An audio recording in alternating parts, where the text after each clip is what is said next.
le varie associazioni. Questo mi chiedo scusa se sono troppo diretta e poco diplomatica, però con la diplomazia finora non abbiamo concluso e non abbiamo raggiunto nessun tipo di risultato.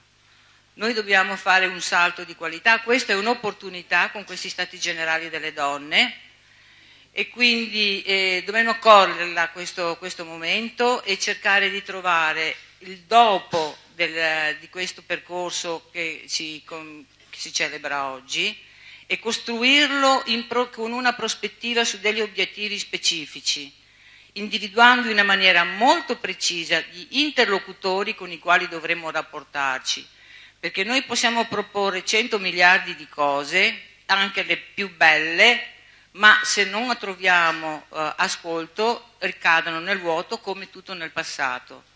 Le donne hanno maggiori difficoltà, hanno più paletti, hanno difficoltà di credito per le imprese, hanno maggiori difficoltà anche le donne che lavorano, non ci sono politiche concrete di conciliazione lavoro-famiglia. Su questo termine dovremo aprire una discussione perché conciliazione è un termine conflittuale. Noi invece vorremmo introdurre un'ottica di dare senso a questa dinamica del concetto con un termine che per il momento in via transitoria usiamo quello inglese work-life balance, cercando di trovare un termine adeguato anche in italiano che non c'è. Il filo rosso di questo tavolo, di queste persone che voi vedete, che c'è la professoressa Giovannella Baggio, che è la fondatrice della medicina di genere in Italia. La medicina di genere in Europa ha solo 2 cattedre, una a Vienna e una a Padova, e dopo la professoressa Baggio spiegherà il primo anno anche che è partito il corso proprio di medicina di genere all'Università di Padova. La Lisa Del Re, molte di noi debbono molto alla Lisa per i corsi che ha organizzato Donne, Politiche e Istituzioni, cercando di aiutare le donne in quel percorso difficile. Dicono che è la politica, noi dobbiamo fare i corsi, gli uomini neanche per sogno. L'imprenditrice Gribaudi della K-Line, lei è un bel esempio di imprenditrice perché si alterna con il marito come amministratore delegato e ha introdotto nella sua azienda le pratiche di best practice per quanto riguarda appunto la work-life balance. E Isa Maggi, che ha dato origine, l'ho lasciata per ultima ma perché dovevo, che ha dato il via a questo processo di aggregazione che sta muovendo centinaia di donne in Italia, di cui ne siamo un po' tutte attrici, non ci sono delle primazie di nessun tipo, ci sono solo persone che si danno da fare per fare questa messa insieme di tutte noi. Passo la parola a Isa Maggi e poi anche alle altre relatrici. Vi ringrazio. Grazie Franca. Innanzitutto ringraziare Franca, con la quale abbiamo iniziato un percorso molto concreto, da subito, da quando a dicembre abbiamo aperto gli Stati Generali a Roma, al Parlamento Europeo, e da lì abbiamo deciso di avviare il processo in tutta Italia. A Roma ci siamo dette, l'Italia non è un paese per donne, tutti i dati Istat, i dati del gender gap dimostrano e continuano a dimostrare che non siamo in un paese accogliente per le donne. Ciascuna di noi nel proprio ambito sta facendo molto per cercare di risollevare questa situazione. Da Roma abbiamo deciso di conoscere quello che le regioni stanno facendo, perché c'è una grande animazione nelle regioni e soprattutto ci sono molti progetti e molte attività che le donne fanno e che a volte non vengono neanche conosciute. Quindi quello che è stato avviato è innanzitutto un processo di conoscenza, un processo di ascolto, un processo di condivisione, perché da un certo punto di vista abbiamo l'ambizione di costruire politiche e azioni positive che daremo alla politica regionale, nazionale ed europea per dare suggerimenti concreti su come far diventare l'Italia un paese per donne. Abbiamo la grande occasione di organizzare dopo 20 anni da Pechino questa conferenza mondiale che organizzeremo a settembre all'interno di questi eventi che sono collocati intorno ad Expo. Abbiamo veramente sollecitazioni da tutti i paesi del mondo, quindi donne che stanno lavorando con noi su temi importanti. Avremo una prima giornata di plenaria in cui chiameremo donne e uomini che stanno cambiando il mondo. Abbiamo un pomeriggio dedicato a tutte le regioni, per cui le referenti delle regioni porteranno i lavori che in ogni regione si attiveranno, si stanno attivando, e poi avremo 2 giornate, il 27 e il 28 settembre, dove avremo numerosissimi gruppi di lavoro. Da lì uscirà un documento che lo consegneremo a Ban Ki-moon il 16 di ottobre, la Carta delle donne del mondo. Dopodiché al 30 di ottobre stiamo organizzando e avremo gli Stati Generali a Bruxelles. Gli Stati Generali a Bruxelles, quindi il processo continua e quello che noi stiamo iniziando qui oggi, che Franca con voi ha già messo in movimento, è un lavoro che deve continuare, perché da qui noi dovremo, in base a quello che oggi diremo e condivideremo, ci saranno delle azioni da attivare con tutte le persone che si vogliono mettere in gioco. Io condivido quello che dice Franca, quello che ha detto Franca all'inizio, l'abbiamo anticipato per chi c'era già a Roma, ci siamo tolte lo zainetto dalle spalle, è diventato il mantra per dire che ci dobbiamo liberare dagli stessi stereotipi che noi stessi ci siamo nel tempo costruite e cercare di fare velocemente dei passi avanti, perché il cambiamento in atto è talmente veloce che non possiamo fermarci né a raccontare ogni volta il dialogo sui massimi sistemi, non ci interessa più perché già lo conosciamo, ciascuna di noi è esperta in un ambito e in quell'ambito lì cerca di tirar fuori quello che appunto di meglio si potrebbe fare, quindi partendo dalla propria esperienza fare proposte concrete. Le studiose, le ricercatrici sono il nostro supporto, ci aiuteranno a ricostruire quella che è la cornice ideologica, ma noi dentro dovremo metterci dentro delle azioni concrete, molto concrete, perché quello che è importante dire e fare è occuparsi del 98% delle donne che normali di tutti i giorni, alcune molte di loro disoccupate, alcune che subiscono quotidianamente violenze di ogni genere, molte giovani. Abbiamo lanciato questo patto generazionale fra generazioni perché la ricostruzione della cornice ideologica deve avvenire con le giovani donne, perché non possiamo più permetterci di pensare, di sentirsi in qualche maniera strane perché parliamo di femminismo, parleremo di nuovi femminismi, consegneremo tutto il passato, quello che è stata la conquista delle donne alle nuove generazioni e con loro lavoreremo. Infatti sono nati gli Stati Generali Young proprio per questo, per cercare di riconnetterci non solo col mondo reale ma soprattutto con le nuove generazioni. Quindi il perimetro che adesso vi ho tracciato e che velocemente io starò qui tutto il giorno, quindi prenderemo appunti, condivideremo questa bellissima esperienza, ma da qui parte il percorso. Grazie e buon lavoro.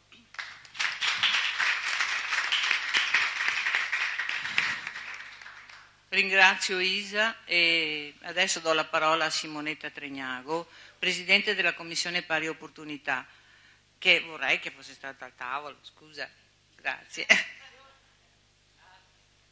Cara Franca, ti ringrazio, ma io preferisco stare qua, perché chi mi conosce sa come lavoro. Io stamattina venendo qua ho rivisto tantissime amiche con cui ho collaborato e ho lavorato in questi anni.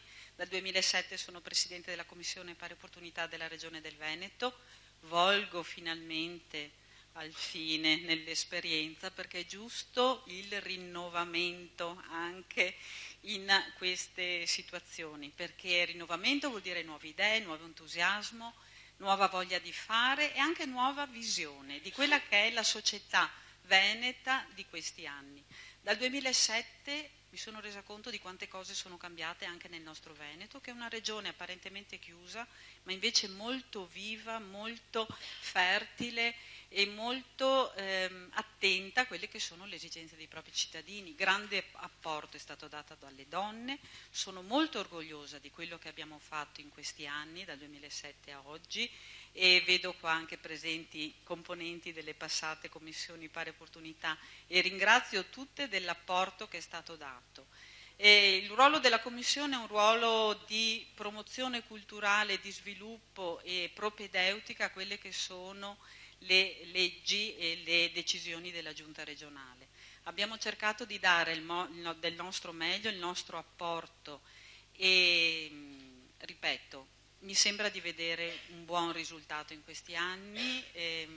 Sono sicura che nel futuro, grazie anche a giornate come questa, che sono giornate di riflessione ma di spunto e di proposta, tutte noi torneremo a casa molto più ricche e anche con tanta voglia di fare, come se non ne avessimo, in effetti invece ne abbiamo molta, altrimenti non saremmo qua stamattina, e il desiderio di diffondere il più possibile quelle che sono le buone pratiche che ci sono la nostra realtà quotidiana, ma sicuramente vanno trasmesse e declinate anche in ogni nostra piccola realtà. Ringrazio tutte quante e sono sicura che stasera saremo molto più ricche. Grazie.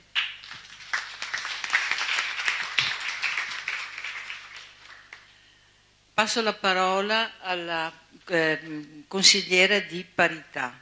L'avvocato Corà è supplente della Sandra Miotto. E la consigliera di parità è un ruolo che è poco conosciuto, infatti ho avuto problemi anche con l'Ogo, qualcuno l'aveva confusa con la Commissione Pari Opportunità, e mi scuso con i miei errori, tanto per cominciare. Ha messo a disposizione un volumetto che è in ingresso per una ricerca che è stata fatta. La consigliera di parità è una figura istituzionale, viene nominata con decreto del Ministero del Lavoro, ha la funzione di garantire e tutelare disuguaglianza nell'ambito del lavoro per quanto riguarda la discriminazione per le donne e anche non solo donne, e opera con 0 soldi, quindi volontariato puro anche qui, pur essendo una figura istituzionale. Grazie. Bene, ringrazio tutti e tutte. Sì, l'ufficio della consigliera regionale adesso è a Venezia, non più a Mestre, e rimane chiaramente aperto a varie associazioni, quindi siamo un punto di riferimento a livello regionale per quello che riguarda le discriminazioni collettive nell'ambito del lavoro. Allora, il libro che è stato distribuito all'ingresso è in realtà una ricerca periodica, cioè cosa significa? Che ogni 2 anni le aziende medio-grandi con più di 100 dipendenti in Veneto devono trasmettere all'ufficio regionale alcuni dati. Questi dati sono molto importanti perché danno una fotografia, anche se parziale, quindi aziende medio-grandi non sono la maggioranza nel nostro tessuto produttivo, però comunque danno un po' il segno di dove stiamo andando e dei progressi che stiamo facendo.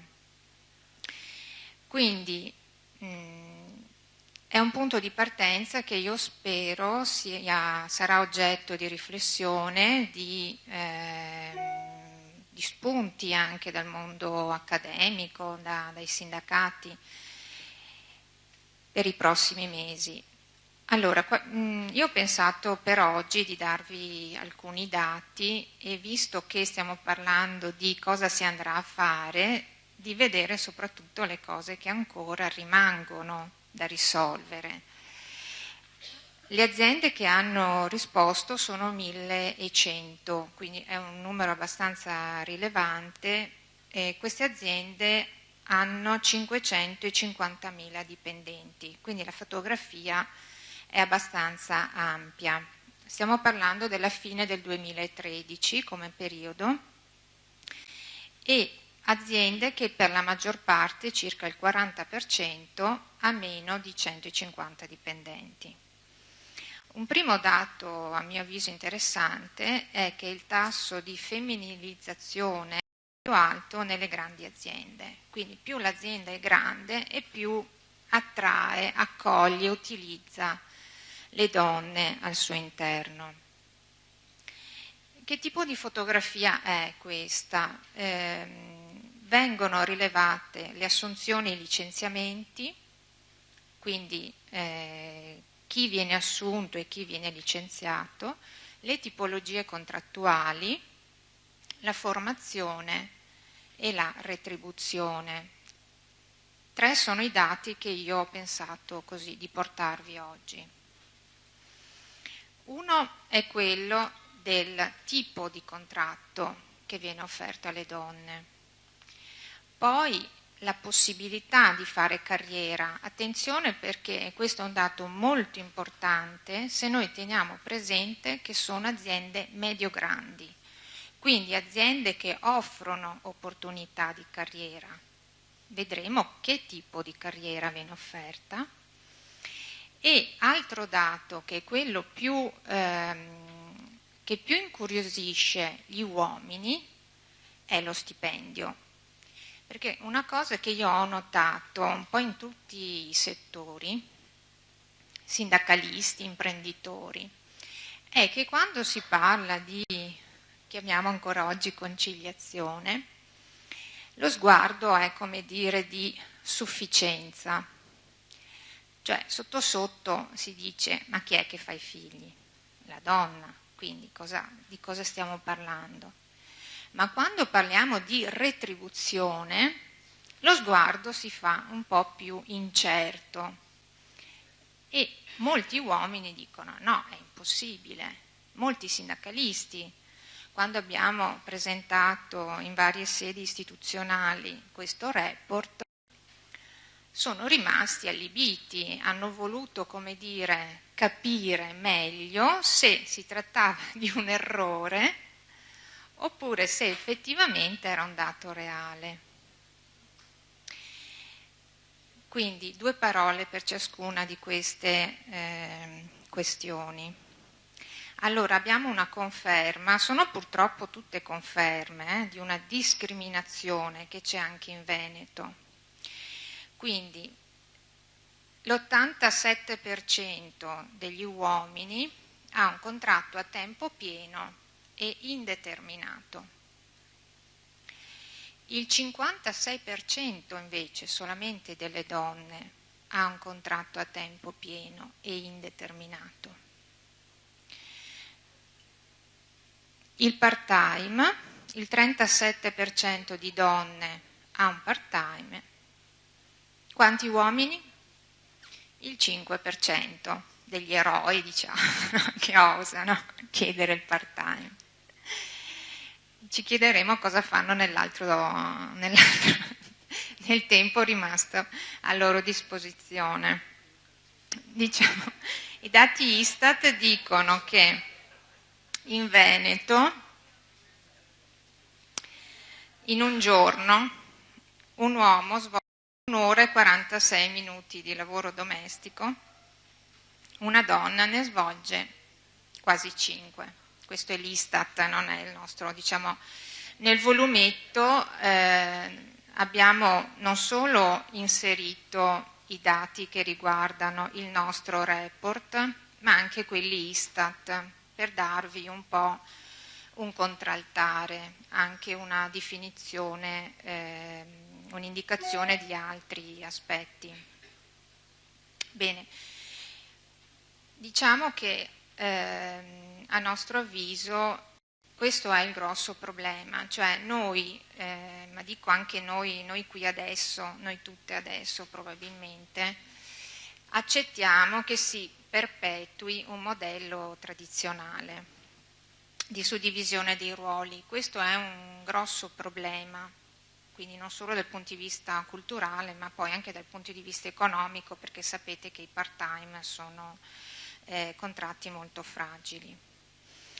Ecco, gli altri 2 dati sono confermata la segregazione verticale, quindi non abbiamo dati confortanti perché nelle cariche dirigenziali abbiamo 19% di donne in queste aziende medio-grandi, quindi lo trovo molto pesante come dato. I quadri invece 32% solo di donne. Bene, una parola in più per la discriminazione reddituale. Quello che si è considerato è lo stipendio lordo.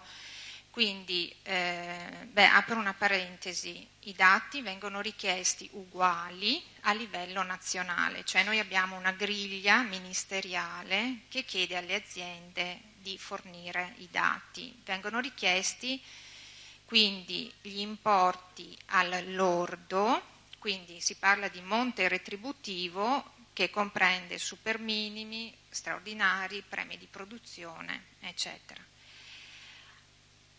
Due dati molto gravi, qui c'è anche la professoressa, dottoressa Giovanella Baggio. I medici abbiamo 12.000 euro annui in meno tra le donne, quindi stiamo parlando di pubblico, su cui ci sarebbe molto da dire nel settore pubblico. 12.000 euro in meno, più ancora grave il livello delle dirigenti, settore privato, 23.000 euro in meno annue. Allora, chiudo così questa breve presentazione. Noi abbiamo il 60% di laureate. Che fine faranno queste giovani? Se arriveranno mai a ricoprire il ruolo di quadro di dirigente, saranno marchiate a fuoco, diciamo, con un bel premio in ribasso, quindi non so quale sarà la prospettiva. Quindi ben vengano giornate come queste, dove assolutamente occorre rilanciare la questione delle disparità di trattamento, trovare sicuramente nuove parole e nuova forza, perché il cammino è ancora tanto. Vi ringrazio. Buongiorno.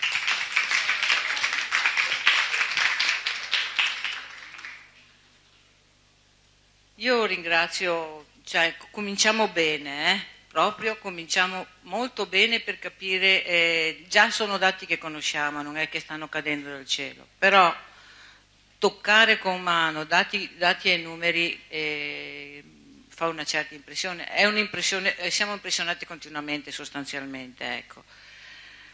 Passo a Lisa Darré. A Lisa Darré l'ho conosciuta nel 2003. Quando ha organizzato un convegno internazionale sulla povertà e sulla femminilizzazione della povertà. Da lì ho preso anche consapevolezza della profondità del problema delle tematiche di genere, cioè quando non vengono affrontate noi prepariamo un futuro di povertà per le donne. La povertà per le donne significa povertà anche per i bambini. La povertà delle famiglie crea i blocchi sociali, vuol dire che noi costruiamo una società bloccata. Per questo, quando l'avvocato Corrà parlava della differenza salariale e della segregazione orizzontale sul lavoro e del part-time, noi dobbiamo stare molto attenti, perché la prospettiva sono donne più povere, dove cadono i costi delle donne povere sulle istituzioni, quindi ce le dobbiamo pagare, è un rimando di costo istituzionale. E non se la farà mai, perché vediamo come si stanno muovendo i bilanci delle tasse dello Stato. Passo la parola a Lisa Darré, che è stata maestra per noi, e io la ringrazio sempre per il suo impegno incessante. Grazie Lisa. Buongiorno, questo mi fa un po' vecchia, ma insomma non importa. Io parlo di politica, cioè da un punto di vista femminista parlo di politica, ed esattamente come diceva Franca Longo, come costruire una relazione, un ponte tra le proposte che sicuramente qui verranno fatte e l'attivazione delle stesse, cioè qual è l'orizzonte in cui possiamo iscrivere queste proposte, quali sono gli interlocutori e se noi potremmo essere proponenti e interlocutrici. Non parlerò dei numeri delle donne in politica, sono convinta che il processo che vede un maggior numero di donne presenti nelle varie istituzioni è un processo irreversibile. Però vediamo se ci va bene, vediamo come.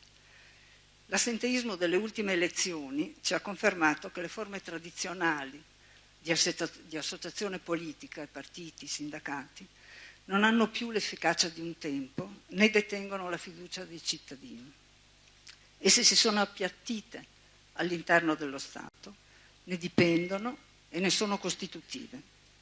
Il femminismo ha sperimentato invece percorsi di soggettivazione che sono stati in grado ormai in maniera permanente di bloccare molti degli ingranaggi dell'ordine socio-economico eteronormato, familista, e hanno prodotto conflitto diffuso.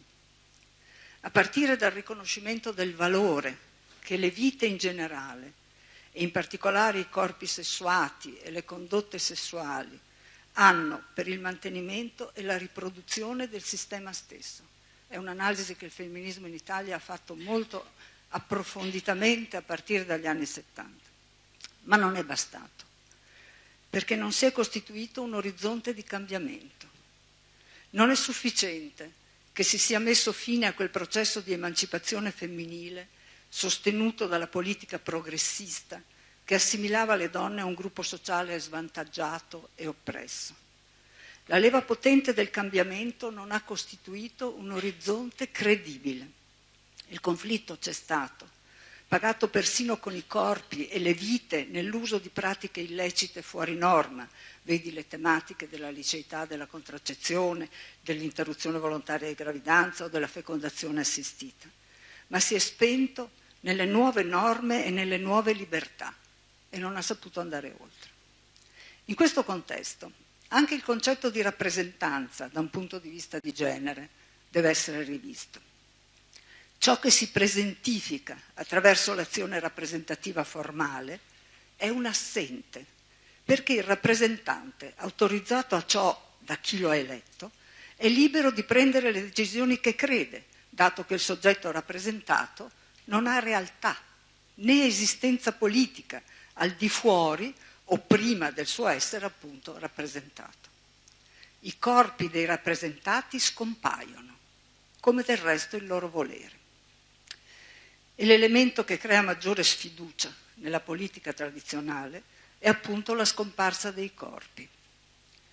I corpi sono un mix inscindibile di natura e cultura, biologia e storia, individuale e sociale, luogo e motore delle relazioni, cioè della cosa che stiamo vivendo qui adesso. La scomparsa dei corpi, l'estrema responsabilizzazione individuale, la spinta alla privatizzazione in tutti i sensi producono non vera individuazione, ma solitudine, isolamento, crisi del legame sociale, drastico restringimento della sfera pubblica. L'ideologia neoliberale esalta le responsabilità di ciascuno e ciascuna rispetto alle scelte e ai rischi della vita. Oggi un buon cittadino è colui o colei che fa da sé. Questo si coniuga con la privatizzazione dei servizi e risorse prima pubbliche. Si esalta il primato dell'individuo su qualsiasi forma di aggregazione sociale. Ma noi donne sappiamo che la base concreta da cui partire è pensare agli individui con i loro corpi, pensare noi stesse, persone dipendenti, fuggendo dall'astrazione liberale dell'individuo autonomo, individuo e non soggetto. Nessuno di noi è mai autonomo nella vita, da bambino, da vecchio, da malato, da maschio, da femmina, da lavoratore, da disoccupato. Infatti, la riproduzione degli individui è il paradigma della convivenza e assumerla come fondante i rapporti sociali, economici e politici serve a rivoluzionare l'attuale paradigma economico e politico. Se l'ottica è la riproduzione degli individui, la cura, cioè la riproduzione fisica, psicologica, affettiva del benessere materiale e relazionale, cioè tutto il ciclo di attività che mettono e rimettono al mondo e sul mercato l'umano, abbiamo davanti una base concreta da cui partire. Per questo io parto dalla necessità di affrontare l'esistenza di corpi sessuati e in particolare dalle lotte e dalle pratiche delle donne. Lotte che non sono state lotte per le donne, ma per un cambiamento dei rapporti nella società. Il femminismo ha espresso, secondo me, un pensiero di civiltà che apre nuove prospettive. Non basta più un pensiero di donne sulle donne. Le femministe parlano del mondo, collocandosi nella realtà delle vite e delle esperienze. Prendersi cura del mondo va presa alla lettera. Significa assumersi la cruda materialità della manutenzione del vivere. Significa generare e orientare le pratiche conflittuali volte a riappropriarsi delle misure del valore della vita nella sua complessità. Ormai è indilazionabile e fa parte del senso comune la necessità di attivare un progetto di società a partire dalla vita reale e concreta dei soggetti e dalla capacità di espressione dell'insieme dei bisogni. Il processo di estensione dei diritti alle donne non ha quasi mai comportato finora una ridefinizione dei diritti. Piuttosto sono state le donne ad assimilarsi allo standard dei diritti esistenti, in un certo senso prescindendo dai corpi e dalle loro relazioni.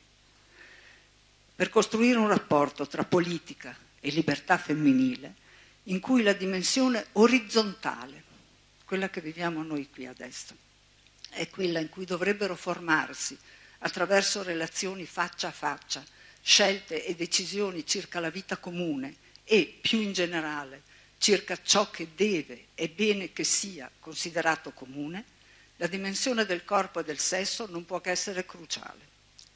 Nella dimensione verticale, rappresentanza, governo, che si è costituita con l'esclusione delle donne della sfera privata, l'immersione delle donne è avvenuta in quanto soggetti capaci di liberarsi dai vincoli, dal corpo, dalle relazioni.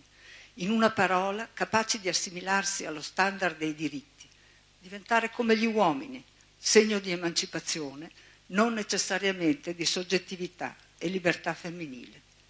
Cosa vuol dire essere in politica come donne? Le donne non sono un'etnia o un gruppo sociale. Cosa hanno in comune? Il genere, cioè una costruzione sociale storicamente determinata, un complesso di elementi normativi e cognitivi, di ruoli e di status. Di quali interessi dovrebbero farsi portatrici in politica? Alcuni sono semplici: servizi sociali, posizioni contro le discriminazioni nel mercato del lavoro, interventi contro la violenza sessista, eccetera. Ma sappiamo che le donne in politica sono spesso molto più vicine agli uomini della loro parte politica che non alle donne della parte politica differente. Non si tratta di negarsi come donne per conquistare lo statuto di individuo cittadino o specularmente di far leva su una femminilità intesa come identità. Invece si tratta di esprimere una soggettività incarnata e sessuata, tra parentesi, che poco vediamo nelle nostre rappresentanti, dove corpo e sessualità sono decisivi come luoghi in cui si esercita e si è esercitato il dominio e potenziali fonti viceversa di libertà, tanto più per le donne il cui corpo è stato ragione di illibertà e continua ad essere terreno di conflitto con gli uomini. Il corpo sessuato critica il soggetto standard dei diritti e della politica, del liberalismo e del contrattualismo, un soggetto supposto neutro, autonomo, privo di vincoli e di relazioni, connotato soltanto dalla sua capacità di scegliere razionalmente sulla base di un calcolo utilitaristico costi-benefici, e conduce ad una singolarità sessuata e corporea, ho subito finito, non preoccupatevi, dove l'uguaglianza è intesa come piena possibilità del libero dispiegarsi di tali singolarità. Oggi una prospettiva originariamente finalizzata a democratizzare lo Stato, responsabilizzando i cittadini, viene impiegata per legittimare la mercificazione e il disgregarsi dello Stato sociale. Ma le prospettive rappresentate dal femminismo solidale potrebbero ancora essere utilizzate. La crisi attuale offre la possibilità di ampliare ancora di più quell'impostazione, ricollegando il sogno di liberazione della donna con la visione di una società solidale. In primo luogo, si dovrebbe rompere il falso legame tra la critica al salario familiare e ciò che sono diventati gli attuali approdi del capitalismo del lavoro precario, combattendo per una forma di vita che non metta al centro il lavoro di scambio, ma valorizzi le attività che producono valore d'uso, tra cui, ma non solo, il lavoro di cura. In secondo luogo, scindere drasticamente il lavoro dalla buona vita, statuendo negli Stati nazionali e nell'Unione Europea la fine di qualsiasi modello di workfare, cioè di welfare dipendente dal lavoro, già preannunciata dai movimenti delle donne. Il diritto alla vita nelle politiche statuali diventa diritto al reddito di esistenza. Per questo si può recuperare il concetto di democrazia partecipativa come un mezzo per affrontare i poteri pubblici necessari a vincolare la produttività a finalità di giustizia, con una finanza condizionata dai diritti e dai bisogni e non viceversa.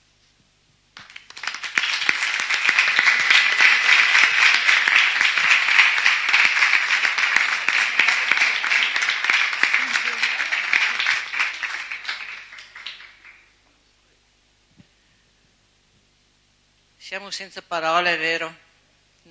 Se non c'è il pensiero che costruisce l'azione, non si va da nessuna parte. Io ringrazio Alisa, è stata immediatamente disponibile perché avevamo bisogno del pensiero che unisca e che dia sostanza a tutti i percorsi. Senza di questo non andiamo da nessuna parte. Io la ringrazio ancora Alisa, come dicevo prima è stata maestra per tante di noi e continua a esserlo. Passo la parola alla professoressa Giovannella Baggio, come ho detto, l'unica cattedra italiana, è un riferimento e per tantissime di noi in Italia e in tutti gli stati generali che si sono svolti nelle altre regioni, tutte hanno chiesto la medicina di genere. Per questo siamo orgogliosi di presentare la professoressa Giovannella Baggio. È un'eccellenza del Veneto, lo dico proprio con piena consapevolezza, e le passo la parola. Grazie. Grazie. Allora, grazie prima di tutto a Franca Longo che mi dà questa possibilità, però devo dire la verità che avendomi detto di parlare 4-6 minuti, non ho preparato una diapositiva, non ho preparato un testo e andrò proprio per sintesi. Vi dico subito che se volete una mezz'oretta mia su questa tematica andate su YouTube e cliccate non sulle prime, che è una mia conferenza tenuta nelle Marche 4 anni fa, l'ho guardata ora per quello che ve lo dico, ma al quarto o al quinto posto c'è una mia discorso di 30 minuti fatto alla regione Emilia-Romagna il 15 di marzo, e allora un po' più aggiornata. Allora, comincio da cercare di far capire che cos'è la medicina di genere. E allora comincio sempre con l'esempio che piace a Franca, che hai detto che lo vedi sempre in internet. Allora io dirigo un reparto di medicina interna, non faccio solo la cattedra di medicina di genere, io sono primario, diciamo, di un reparto di medicina interna. Il mio primo problema quando arrivo nella mia corsia ed entro in una stanza con un signore maschio che ha una patologia, facciamo un esempio, una broncopolmonite, un tumore, una fibrillazione, la mia prima domanda è: io devo cercare in questo signore gli stessi sintomi, devo pensare di chiedere gli stessi esami, devo pensare di dare le stesse medicine che darò nella stanza accanto dove questa malattia sarà incarnata in una signora. Ecco, a livello mondiale la letteratura oggi è carente per poter rispondere a queste domande, dal carente a quasi assente.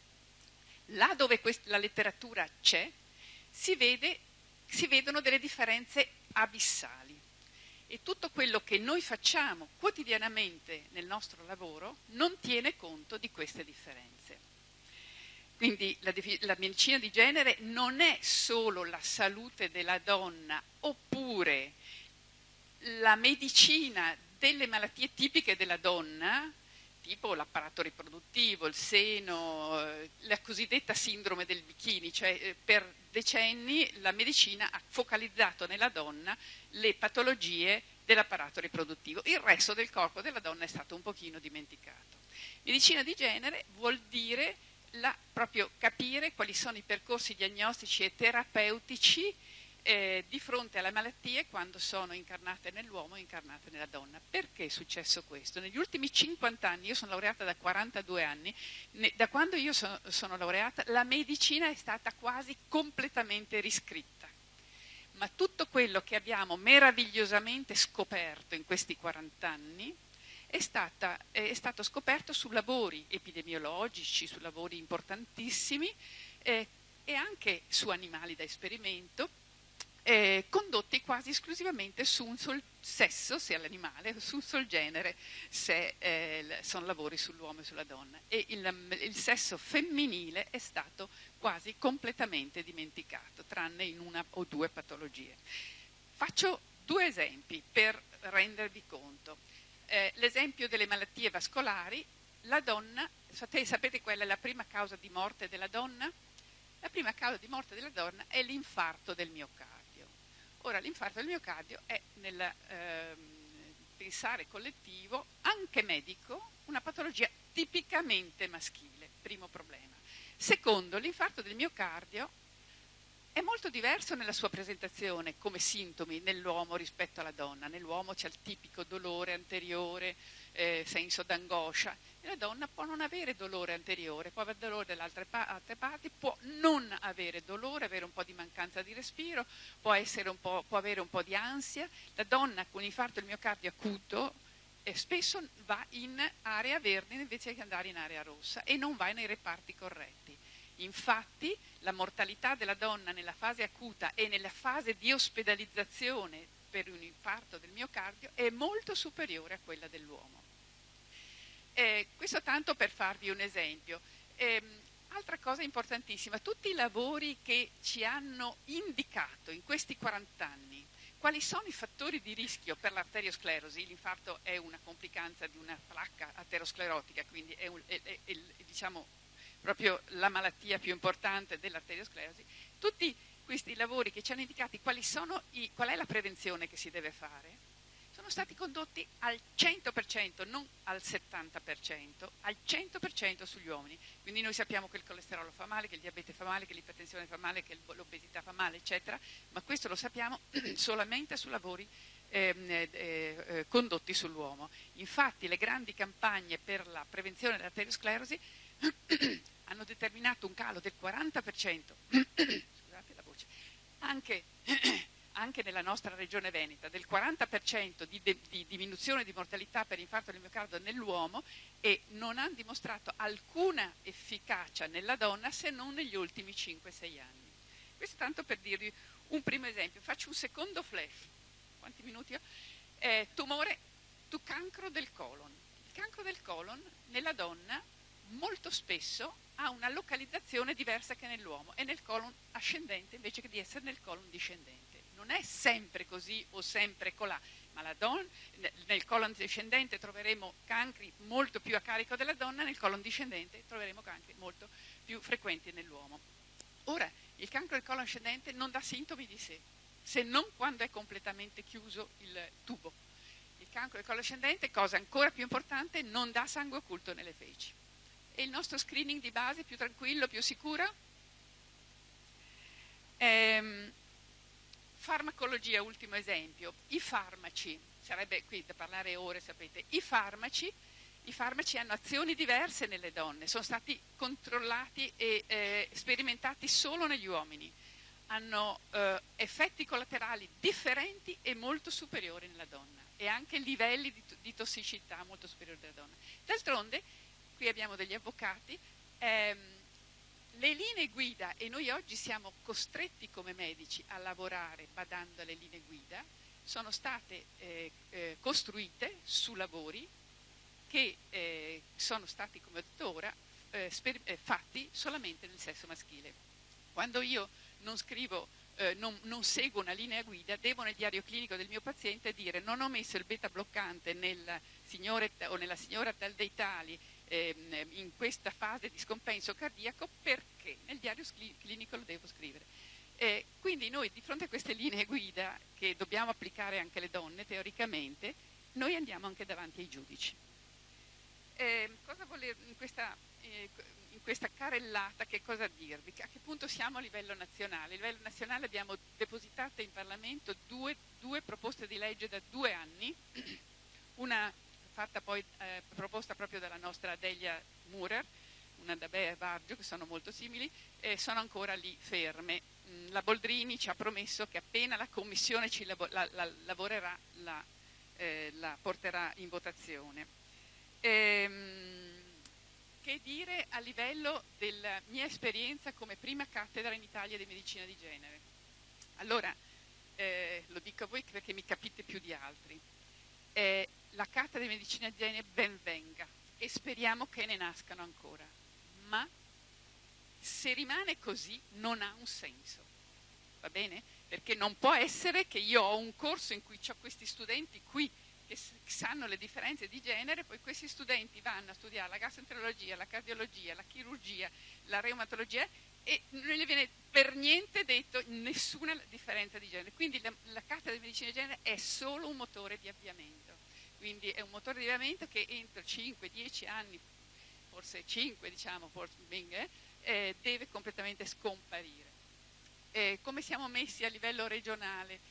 Nelle regioni, dopo vi dico il Veneto, le regioni più avanzate in assoluto sono la Toscana che ha la medicina di genere tra i 7 punti qualificanti del progetto sociosanitario regionale, e la Lombardia che non l'ha messo nel progetto sociosanitario nazionale, ma ha fatto di più, lo ha messo come obiettivo di budget dei direttori generali, per cui stanno lavorando tantissimo. Poi ci sono tantissime regioni, Piemonte, Emilia Romagna e tante altre regioni, Basilicata, Marche, che l'hanno messo nel piano sociosanitario nazionale, regionale. Noi lo abbiamo come piccolo capitoletto a pagina 110, 120, che è lì tanto perché fa bello esserci.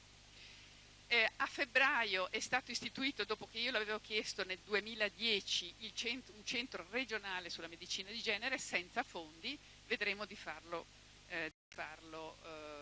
fruttare. Quello che è importante, che dico sempre alla fine dei miei discorsi, e lo dico soprattutto a livello nazionale, è quello che ormai l'interesse per la medicina di genere è tanto, è bello, è un po' in tutti i campi, sia a livello medico che di pari opportunità, di consigliere di parità, di associazioni, di società scientifiche. Dobbiamo lavorare in rete e voi siete un esempio di come si fa una rete. Grazie.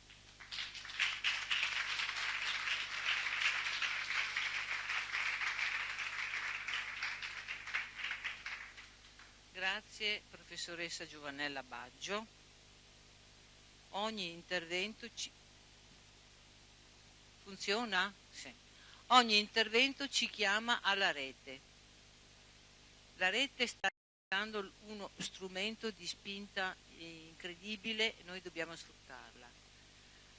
E per questo motivo noi abbiamo anche bisogno di buoni esempi, e quindi passo l'imprenditrice Gribaudi, che come ho detto prima ha introdotto nella sua azienda pratiche di conciliazione, che è un termine che non ci piace, e ci spiegherà anche che tipo di menage familiare conduce per conciliare meglio tutta sia la famiglia sia il lavoro, e il marito anche, che non è secondario nel processo. Grazie.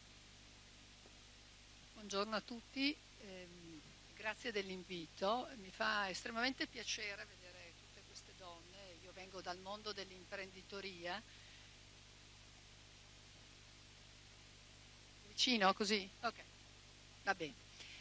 Vengo dal mondo dell'imprenditoria, quindi ho uno spaccato femminile per alcuni versi diverso e stavo facendo una riflessione con me stessa. Nell'ultima settimana sono stata relatrice al convegno nazionale dei giovani industriali di Treviso, poi sono stata al World Communication Forum sempre relatrice, ero sabato a Santa Margherita Ligure al convegno nazionale dei giovani industriali e oggi sono qui con voi, quindi c'è proprio uno spaccato di donne che nell'ultima settimana mi sono ritrovata a parlare, quindi a raccontare la mia storia. Io ho 56 anni, sono madre di 6 figli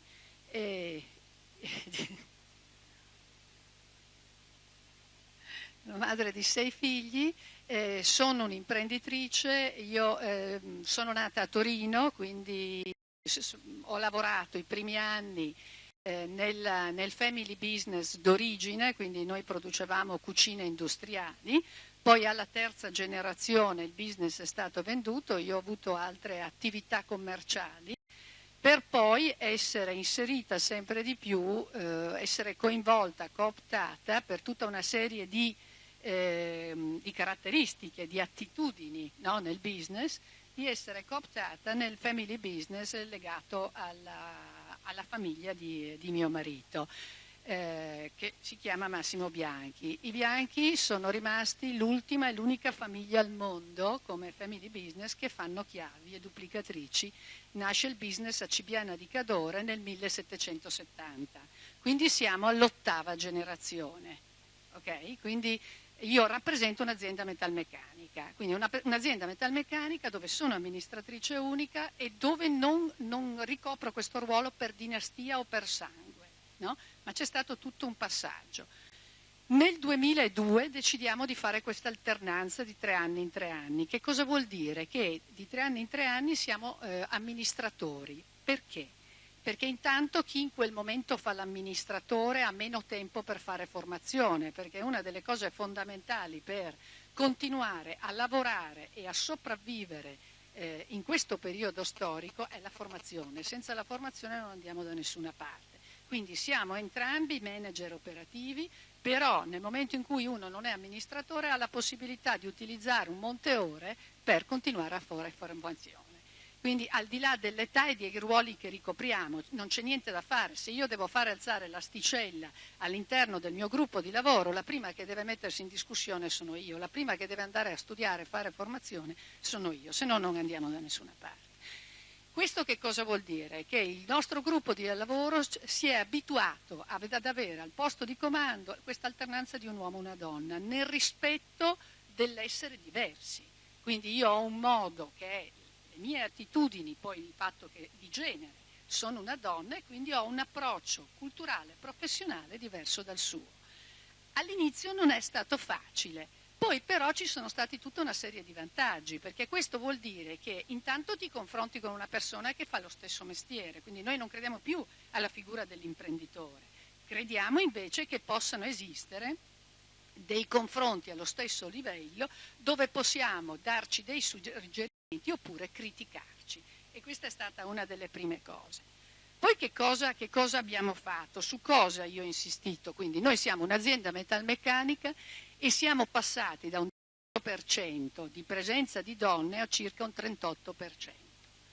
Perché? Perché assumiamo, nel momento in cui in azienda c'è bisogno, in produzione, in ufficio, a parità di competenze, a parità di curriculum, non ci poniamo il problema che sia una donna che magari possa anche essere in età fertile. E quindi allineiamo per esempio lo stipendio con la stessa logica a un collega maschio. Questo ci ha portato ad avere degli ottimi risultati. Perché? Perché noi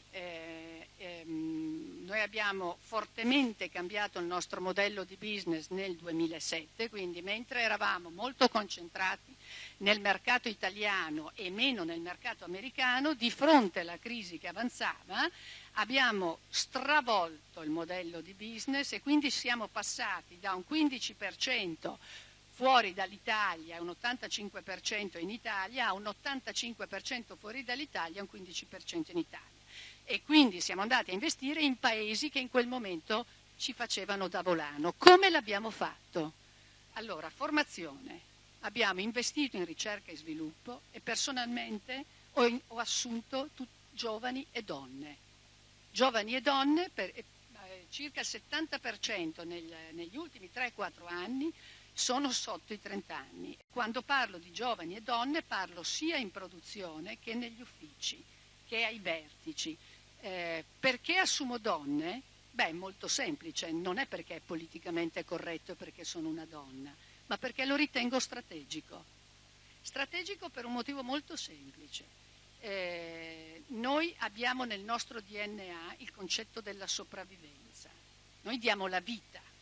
Quindi in un momento di difficoltà, in un momento in cui l'azienda ha bisogno, le prime persone che hanno capito il messaggio che stavo mandando nel 2007-2008, dobbiamo cambiare modello di business, così non va bene, le prime persone che hanno reagito positivamente e hanno compreso che dovevamo fare squadre, fare lobby e fare rete su questa cosa qui sono state le donne. E poi naturalmente i giovani, che hanno nel loro DNA quella forza propulsiva, quella spregiudicatezza che è data proprio dall'età, ma che in certi momenti diventa fondamentale per poi poter cambiare. Ecco, no? Quindi voi pensate che io ho un ufficio, noi facciamo chiavi e duplicatrici, quindi siamo certamente nel mondo della chiave classica o chiave con transponder, quindi legata al mondo delle auto, ma per esempio la duplicazione elettronica è molto spinta su tutto ciò che è innovazione e sviluppo. Quindi che cosa succede? Che io ho ingegneri giovanissimi che hanno dai 27 ai 30 anni, mi dispiace molto perché non riesco a trovare una donna, faccio delle selezioni incredibili dove vado a richiedere donne ingegneri, ma perché? Perché nei gruppi di lavoro devono essere misti. Cioè una delle cose che proprio è anche in un'azienda metalmeccanica siamo riusciti a dimostrare è che se nel gruppo di lavoro le soluzioni nel gruppo di lavoro vengono inserite delle donne, certamente questo fa la differenza. Noi abbiamo un welfare molto, molto spinto, ma per un motivo molto semplice. Io sono figlia di un imprenditore piemontese, l'ho raccontato prima, abbiamo venduto alla terza generazione e nel nostro DNA portiamo, ma non solo come tutti i piemontesi, ma come tutti gli italiani che dovremmo essere orgogliosi, la storia e quello che aveva fatto Adriano Olivetti. Quindi quando si parla di welfare aziendale a me viene da ridere perché mi intervistano e dico delle cose che sono banali, ma sono davvero banali e che dovrebbero far parte della cultura di ogni impresa perché noi ce l'avevamo già. Io sono reduce da un corso di formazione e di studio in Silicon Valley che ho fatto un mese fa. Naturalmente ero la più vecchia, la più matura del gruppo, c'erano persone molto giovani. E quando ci siamo trovati di fronte, mi sono trovata intanto di fronte a molte donne italiane che hanno deciso di andare in America e di fare carriera. E questo è stato veramente un grande orgoglio, no? Vedere persone, donne italiane dall'altra parte del mondo che hanno fatto carriera. C'è un altro passaggio fondamentale però che ho capito in Silicon Valley, che è la velocità con la quale noi dobbiamo andarci a muovere in questo momento.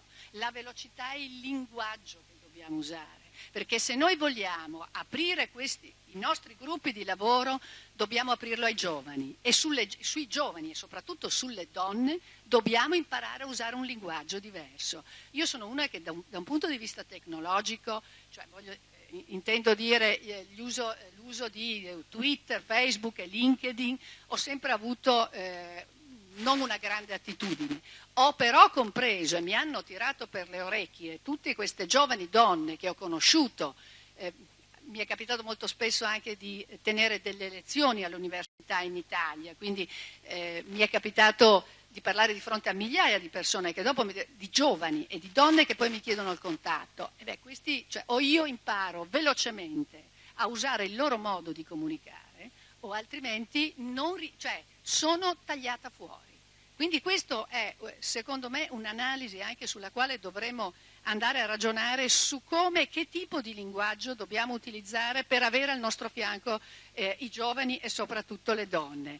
È evidente che chi come me, io avete visto, l'ho dichiarato subito, ho 56 anni, proprio perché giustamente ho paura che l'aspetto giovanile qualcuno mi possa togliere qualche anno, no? Ma gente come me che nel 77 ha vissuto il riflusso del femminismo, no? E per noi quindi non è una parola che fa paura il femminismo. Dobbiamo però spiegarlo alle nuove generazioni, cioè se io vado da una ragazza di 20-25 anni e comincio a usare la parola femminista, cioè ho un problema, quindi devo elaborare un concetto tale per cui riesco a diventare credibile, no, per tutta una serie di cose. Quindi ecco perché quando si parla di capacità di adattamento non è solo al modello di business, perché poi diventa comunque la capacità di adattamento al pensiero. Dicevo prima del welfare aziendale che noi abbiamo molto spinto. Che cosa è successo? Che a un certo punto mi sono resa conto che dovevamo assolutamente creare una squadra, un team di lavoro coinvolgendo gli uomini e le donne delle produzioni per individuare quali potevano essere i miglioramenti da portare all'interno dell'azienda. Uno su tutti, un paio di mesi fa, guardo fuori dalla finestra e vedo una mia collega con la pancia di 7 mesi che parcheggia lontano, pioveva, si è fatto tutto il percorso. Io un'ora dopo sono andata a comprare un barattolo rosa e vicino alla porta d'entrata ho fatto il parcheggio per donne incinta. Perché ho detto, ma com'è possibile che questa persona deve fare tutto questo tragitto perché non trova un parcheggio? Come ho fatto a non pensarci prima? Sono delle banalità, però quella cosa lì, quel parcheggio rosa fatto da me, ha mandato un messaggio molto chiaro alle donne che lavorano all'interno dell'azienda. È evidente che quando una donna viene da me e mi dice sono incinta, non posso che non abbracciarla, sono madre di 6 figli. Cioè, quindi voglio dire, qualcuno dovrà, le donne vanno assunte, vanno assolutamente assunte, si gestiranno le maternità perché i figli vanno fatti, dovremo cercare un welfare dove per esempio noi abbiamo fatto una ventina di convenzioni tra asili nido sul nostro territorio. Noi siamo un'azienda che siamo passati da 3 milioni di fatturato, abbiamo 250 anni di storia. In questi 250 anni di storia abbiamo... No, faccio fatica a parlare con un sottofondo. Allora, in 250 anni di storia noi abbiamo fatto fusioni, acquisizioni, quotazioni in borsa a Montreal e Zurigo. Nel 2002 siamo ripartiti con una start-up. Ecco perché diventiamo molto appetibili per i giovani, perché siamo molto snelli e molto rapidi. Quando parlo di giovani parlo di uomini e donne. Che questo cosa vuol dire? Che noi siamo partiti da 3 milioni di fatturato e in questi anni di estrema crisi abbiamo adesso un fatturato consolidato in 10 anni di 30 milioni di euro. Questo è il risultato però di aver sempre posto la persona al centro del nostro mondo, cioè la persona con tutte le sue problematiche e cercare in tutti i modi di poter migliorare la qualità della sua vita. E questo vuol dire appunto convenzioni con asili, lavasecco, centri di medicina, in modo che avessero tutti i miei collaboratori e collaboratrici dei vantaggi economici che gli permettessero di... ecco, adesso per esempio quando io dico abbiamo un welfare molto spinto, io mi ritrovo che partono mentre all'inizio ero io che spingevo, adesso partono dalla base tutta una serie di suggerimenti per il bene aziendale. Ecco, non volevo darvi questa panoramica, che così penso di aver utilizzato il mio tempo. Grazie a tutti.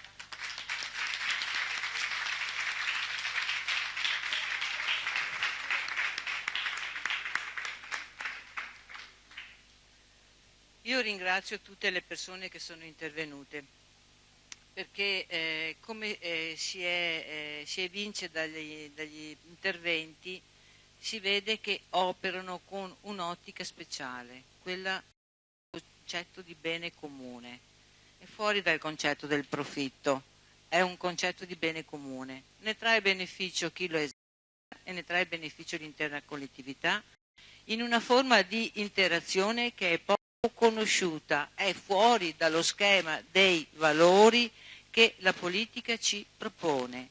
Noi quindi abbiamo una possibilità incredibile, quella di introdurre questa visione diversa, e l'Italia sarà diversa se saremo capaci di implementarla, di dare sostanza, di condividerla. In definitiva, se non si condividono dei percorsi, ognuno ci rimette in una maniera pesante, ma la cosa che sorprende è che noi dobbiamo essere capaci di costruire sale non più di solo donne, ma di uomini e donne, perché fin tanto che ci parliamo tra di noi, che magari sono anche discorsi che abbiamo già sviluppato, percorso, fatto, strafatto, l'obiettivo è proprio questo. Come si deve fare? Dobbiamo trovare, ma dobbiamo anche metterci assieme.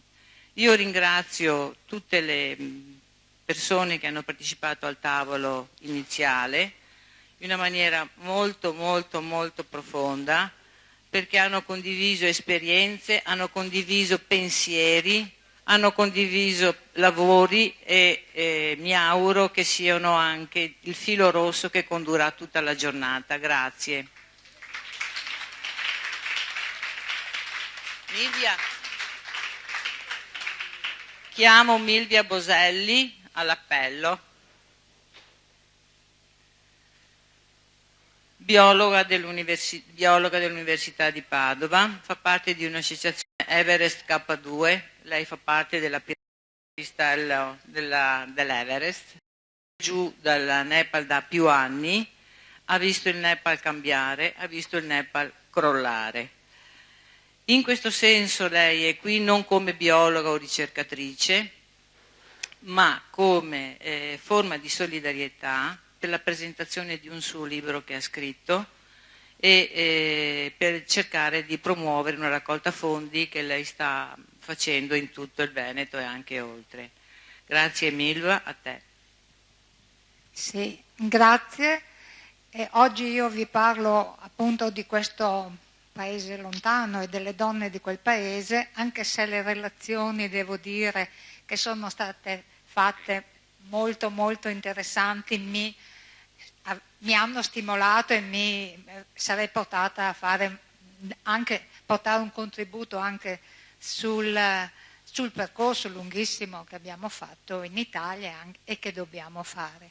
Però ci saranno altre occasioni, perché ci tengo davvero molto a parlarvi di questo. Voi sapete che appunto sono una biologa e faccio parte di questa missione, di questo laboratorio scientifico italiano che è collocato dal 1990 a 5.000 metri alla base dell'Everest. È un laboratorio internazionale voluto da Ardito Desio, il grande geologo e geografo, quello che portò alla prima scalata su K2. Io mi occupo, e che peraltro è un tema di grande rilevanza, mi occupo di inquinamento delle acque, quindi ricerche sulla qualità delle acque, sulle qualità ambientali, sullo sviluppo sostenibile.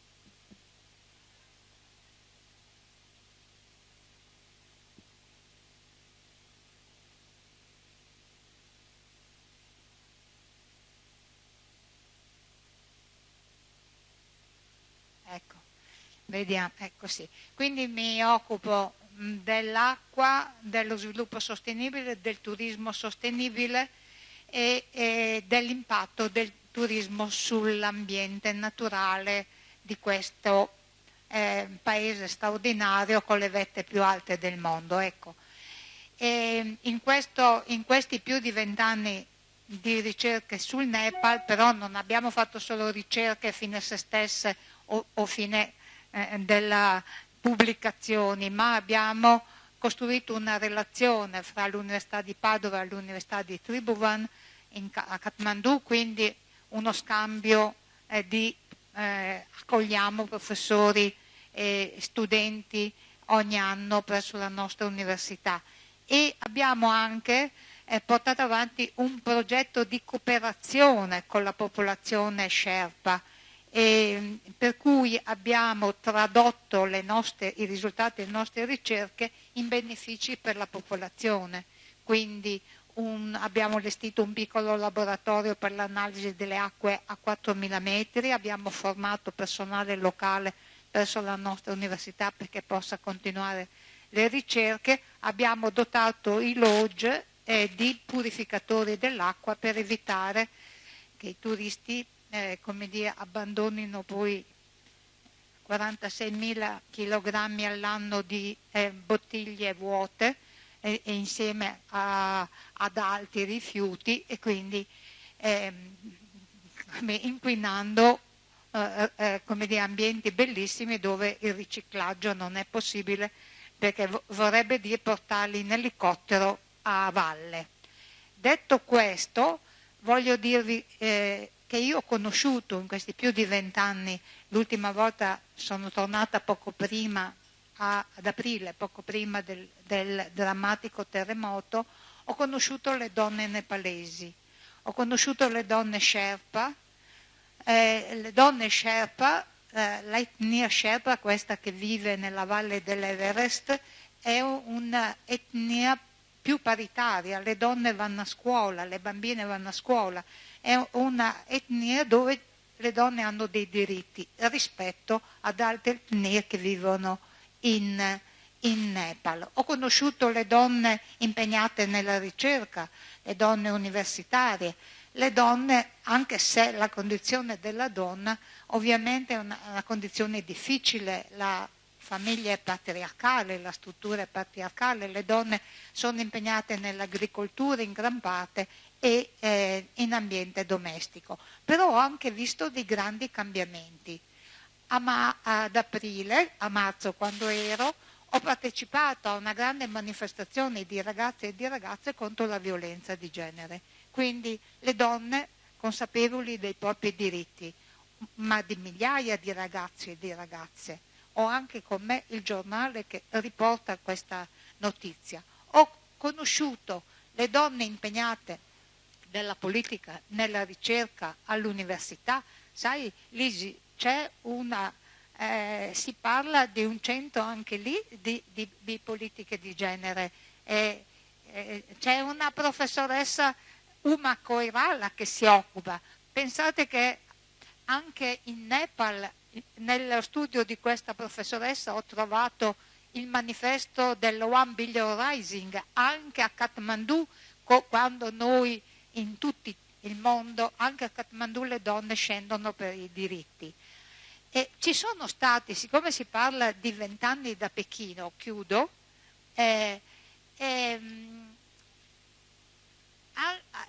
l'indicatore fondamentale, cioè il livello di istruzione, ci dà l'idea del cambiamento. Ebbene, quando sono andata la prima volta in Nepal nel 92, le donne che andavano a scuola e avevano un titolo di studio erano il 18%, l'82% era analfabeta, ora è il 78,4%. In questi 20 anni è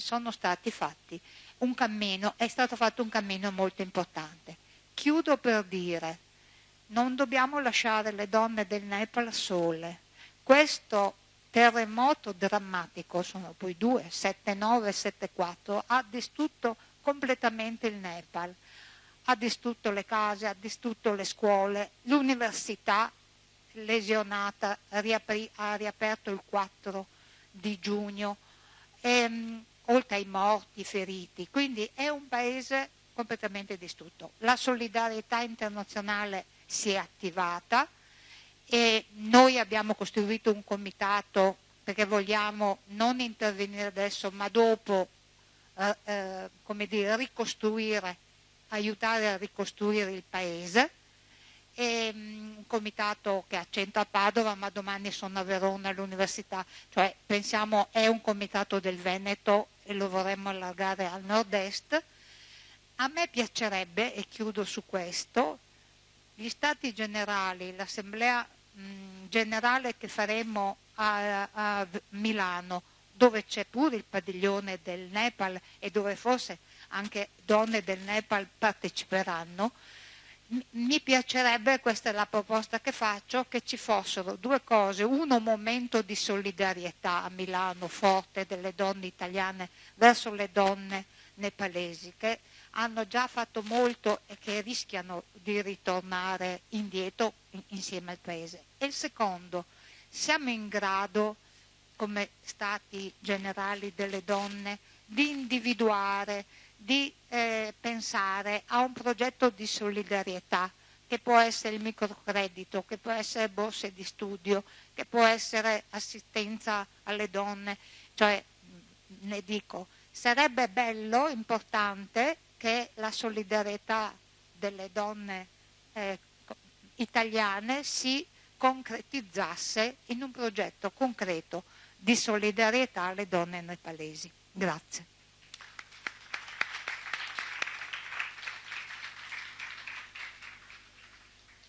Diamo immediatamente apertura ai lavori con le ragazze giovani.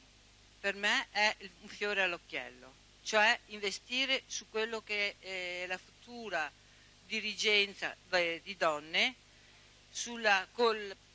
legare l'anello delle catene attraverso di loro, cioè fare il passaggio generazionale. Io sono orgogliosa di questo gruppo di ragazze, hanno lavorato in totale autonomia, nessuno è intervenuto per tutte, quindi noi ascoltiamo il loro pensiero originale.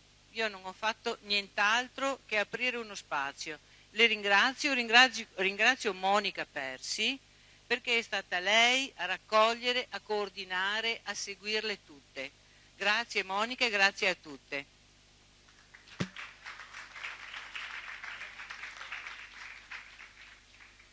Grazie a Franca intanto per questo spazio. Allora, io sono Monica, referente del gruppo, sono di Verona ma studio giurisprudenza a Ferrara, vengo da Donne Politiche e Istituzioni e quindi da un tirocinio percorso di studio con la consigliera regionale di pari opportunità, con la quale ho anche seguito tutte le audizioni popolari per la legge quadro del 2014 per la parità e contro le discriminazioni di genere.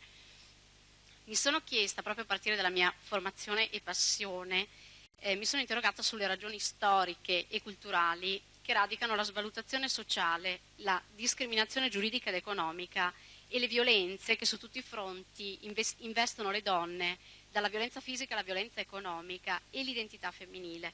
Mi sono interrogata su queste ragioni e se la svalutazione sociale, economica e umana delle donne non risieda forse nel fatto che non esiste un'identità di genere femminile forte di riferimento, in cui tutte le donne di ieri, di oggi e di domani possano riconoscerci, che ci rappresenti e finalizzi e supporti le nostre scelte. Ci siamo chieste se le donne arrivate, autodeterminate, che hanno fatto carriera, siano per noi dei modelli di riferimento, se ci riconosciamo nelle loro scelte e soprattutto se loro hanno orientato le proprie scelte, i propri obiettivi seguendo un modello prettamente femminile o se invece esista, nostro malgrado, socialmente indotto e un'identità maschile di riferimento che orientano e soggiacciono alla nostra identità. A partire da questo ci siamo confrontate e abbiamo ragionato all'interno del nostro gruppo. Ci siamo chieste ciascuna a partire dal proprio ambito di formazione quanto ci sentiamo rappresentate e come la società a partire dalla cultura ci rappresenti. Io ho ragionato sul tema della rappresentatività a partire dal linguaggio e dal diritto, sulla base di una considerazione: ciò che non ha un nome non esiste. E il linguaggio è il non luogo per eccellenza dell'identità femminile, dove la donna è rappresentata al maschile, soprattutto in termini di ruoli, di poteri e di qualificazione professionale, perché dire segretario e segretaria non è la stessa cosa, non è indice dello stesso ruolo e non ha neanche, se mi permettete, lo stesso impatto linguistico. Esisterebbe un legame tra linguaggio e identità di genere e dei rapporti di potere a questi sottesi. Il linguaggio riflette e contribuisce a creare le disuguaglianze di genere. Dicevano i latini nomina sunt consequentia rerum. Dire avvocata era ontologicamente impensabile solo un secolo fa, perché non esistevano donne ammesse alla professione. Lydia Poet, la prima avvocata italiana, è stata messa all'ordine solo 39 anni dopo la sua laurea. Per cui anche il diritto non è neutro. Il diritto è sessuato, è il prodotto di un imperativo androcentrico che si è imposto in termini di protezione e tutela. Cito ad esempio l'articolo 37 della Costituzione che sancisce formalmente la parità tra uomo e donna sul lavoro, parità di lavoro, parità retributiva, formalmente. Però il capoverso stabilisce che le condizioni di lavoro devono consentire l'adempimento alla donna della sua essenziale funzione familiare e da donna lavoratrice passa a dire madre, che deve essere protetta. La Costituzione utilizza proprio il termine familiare e non procreativa come essenziale per la donna.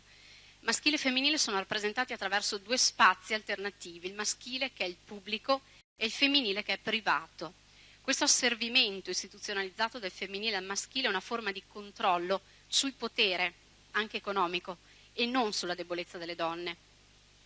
La logica patriarcale informa di sé i saperi e viene tradotta questa logica anche nel sapere giuridico.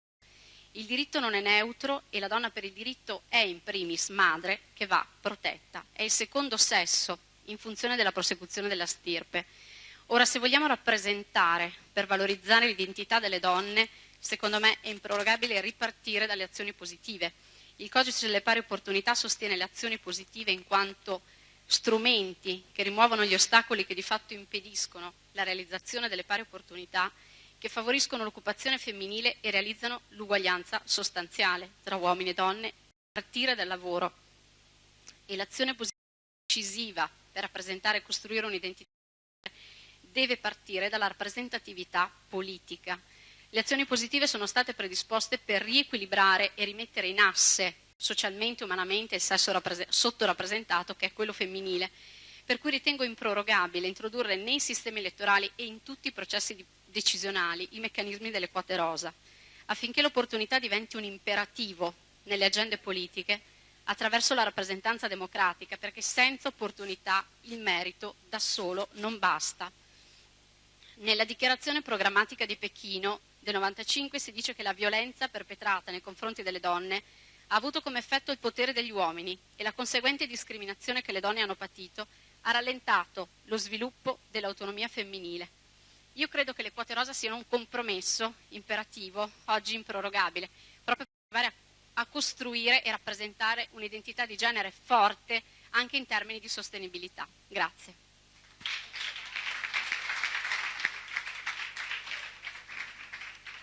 Ora passo la parola a Serena Brentaro che interverrà sul tema nella media. Ecco, buongiorno a tutti.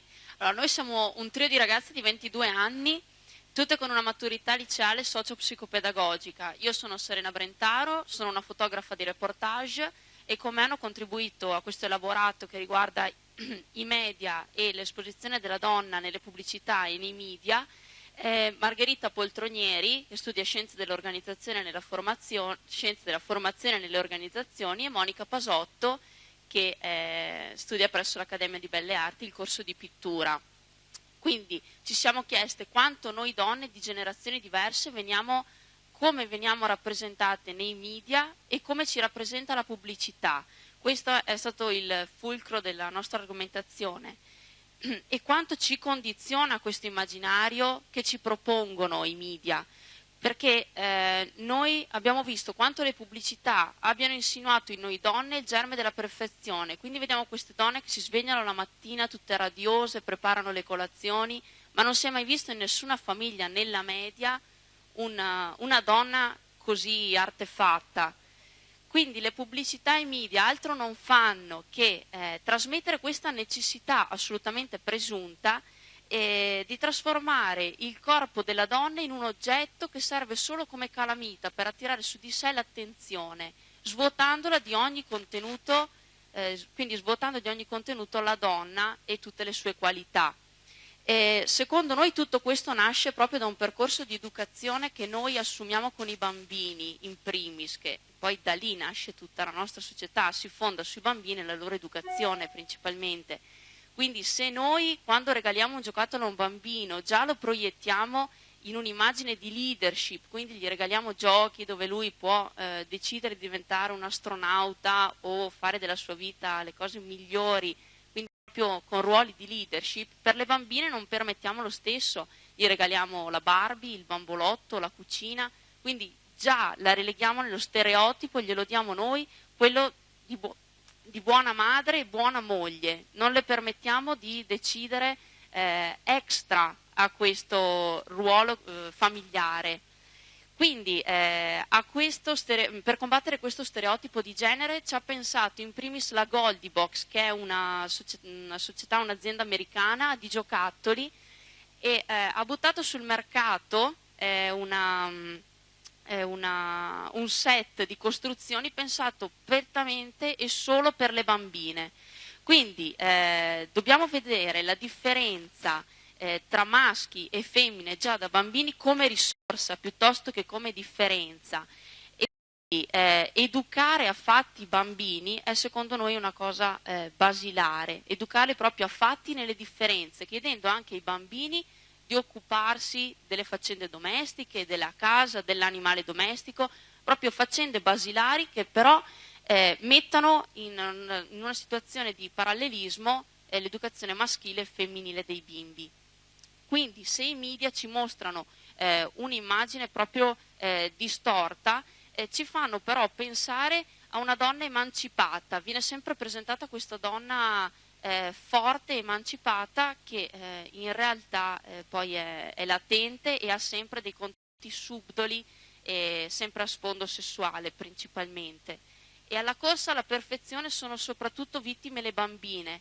Questo è stato rappresentato in un esperimento del 2006 di 3 psicologi, Dietmar, Halliwell e Hive, che hanno mostrato come le bambine dai 5 agli 8 anni, messe a confronto con 3 libri, con 3 personaggi diversi, una la Barbie, un'altra la bambola Emma che ha fattezze fisiche come una bambina normale tra i 5 e gli 8 anni e nessuna immagine come situazione di controllo, le bambine messe a contatto con Barbie presentavano un'insoddisfazione già del proprio corpo e aspiravano un ideale di magrezza irraggiungibile, quindi già a 8 anni. Quindi l'immagine che i media già danno della donna corrisponde a quello che la società pensa e vuole che noi siamo, quindi dettano già chi dobbiamo essere. Ma come fa una donna a essere contemporaneamente madre, moglie, lavoratrice, essere soddisfatta di se stessa e dare sempre, sappiamo che le donne sono una grande forza per la famiglia, come fanno a essere struttura, quindi sostenere e nel frattempo sostenere se stesse, quindi chiediamo sempre tantissimo alle donne.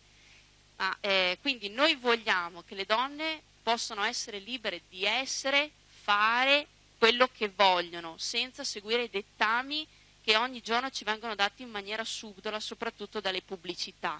Quindi noi proponiamo un percorso di educazione alle differenze non sessista per i maschi e le femmine già nell'età della scuola primaria, perché nascano insieme in un confronto quindi di parallelismo, per cambiare già la mentalità da piccoli. Poi è già presente in Senato un disegno di legge, il 694 del 2013, che si fonda sul principio esposto dall'articolo 1 bis del Codice delle Pari Opportunità, secondo il quale esiste pregiudizio e denigrazione sessuale ai danni della donna quando non vi è alcun legame tra la persona che pubblicizza e il prodotto pubblicizzato, e ancora quando la persona serve come semplice calamita per attirare l'attenzione. Quindi noi vogliamo che le donne rispecchino, l'immagine della donna rispecchi la dignità, l'integrità e il valore della donna. Grazie.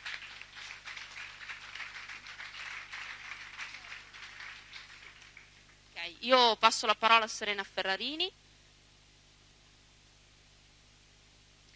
Sono Serena, ho 22 anni e lavoro come impiegata. Insieme a Lisa ed Alessandra, laureande in lingue e in agraria, abbiamo colto questa opportunità per ragionare sul tema donne, lavoro, cambiamento generazionale, opportunità e sostenibilità. Noi giovani donne siamo ancora alla ricerca di un nostro spazio e di un'identità anche attraverso il mondo del lavoro. Un pilastro sul quale fondiamo la nostra identità è la possibilità di ricevere una formazione che ci permetta di affermarci personalmente e professionalmente. Dopo innumerevoli battaglie, le donne sono riuscite ad inserirsi nel mondo del lavoro, non solo per contribuire economicamente ai bisogni della famiglia, ma anche per esprimere la propria identità ed individualità. Il percorso verso la parità però è ancora in salita e lo abbiamo constatato confrontandoci con le nostre seppur brevi esperienze di lavoro, primi colloqui e anche con la scuola e l'università. Lo vediamo anche nella politica, dove la figura femminile è in netta minoranza. Invece ci siamo posti la domanda e non abbiamo trovato risposta riguardo la politica, secondo noi dovrebbe rappresentare uguaglianza, parità fra i generi, opportunità e un riconoscimento nel valore della differenza, cosa che non vediamo. È anche sottovalutato il contributo che una giovane donna, considerata a priori priva di esperienza, può offrire nella famiglia quanto nel lavoro. Esiste una discriminazione, secondo noi, anche trasversale a livello femminile, che penalizza perché sottovaluta il talento e l'empowerment di noi giovani donne. A partire dai nostri colloqui e rapporti di lavoro abbiamo imparato sulla nostra pelle che l'utero discrimina le donne anche senza passare dalla maternità.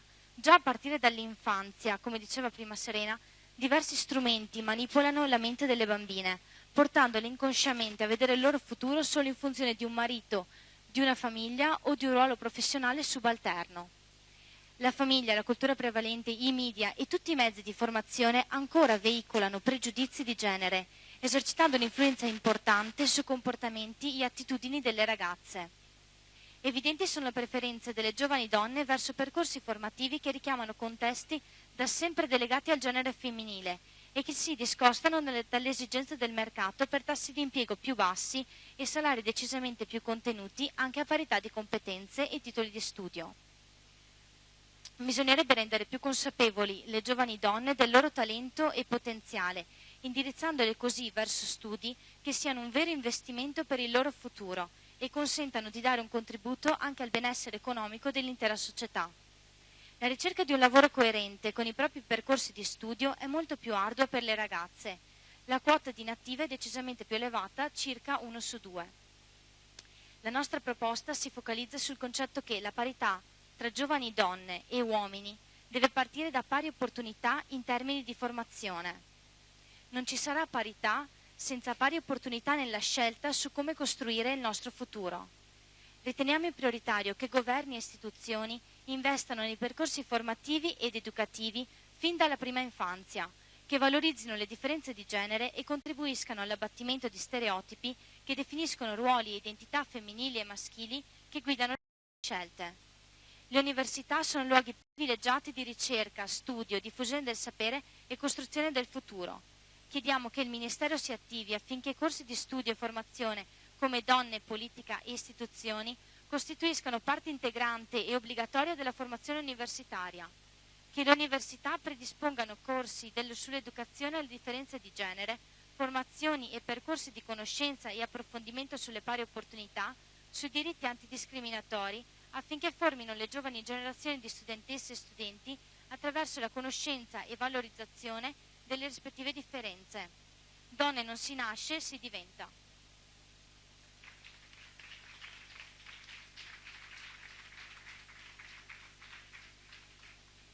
E ora passo la parola a Valentina Castellano Visaggi e Giorgia Lorenzi.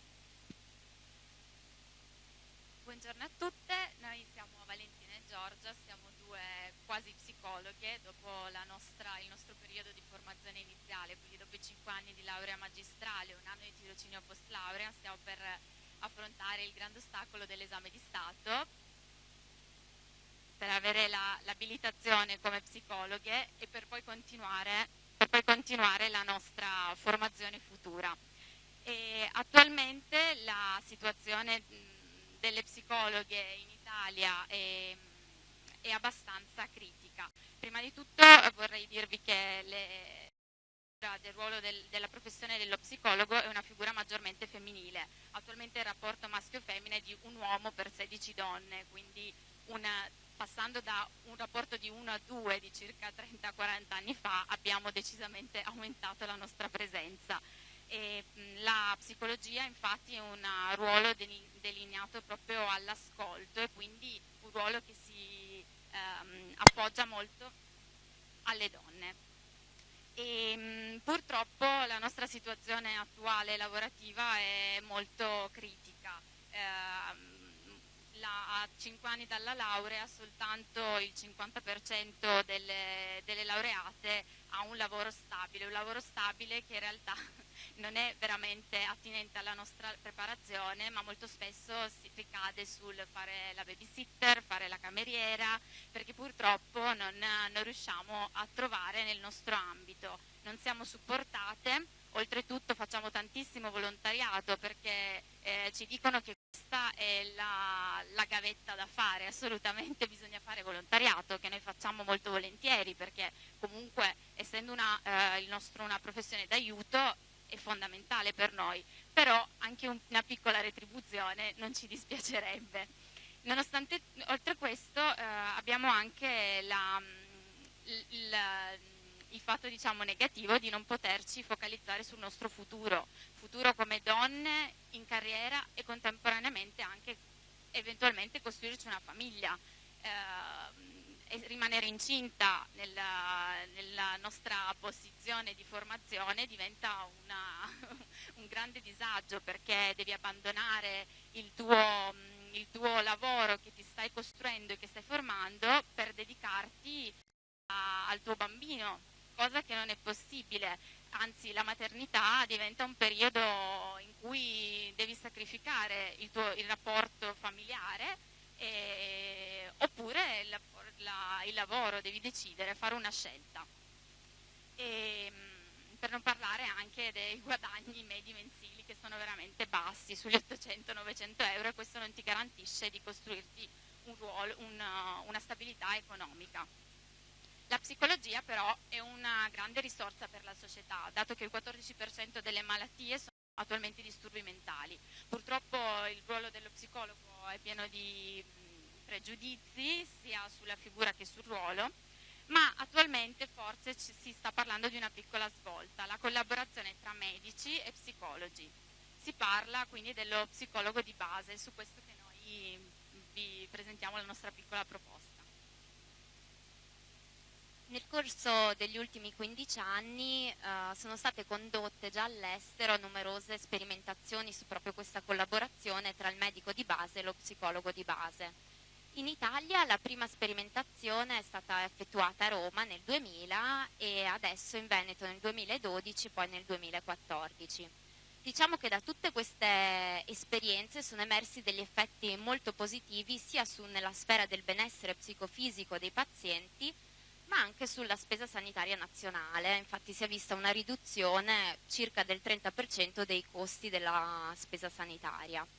Dall'ultima esperienza effettuata in Veneto è emerso che grazie al supporto psicologico sono diminuite del 41% le prescrizioni dei farmaci, del 12% la prescrizione di nuovi esami diagnostici e del 10% dei certificati di malattia, quindi insomma dei bei risultati.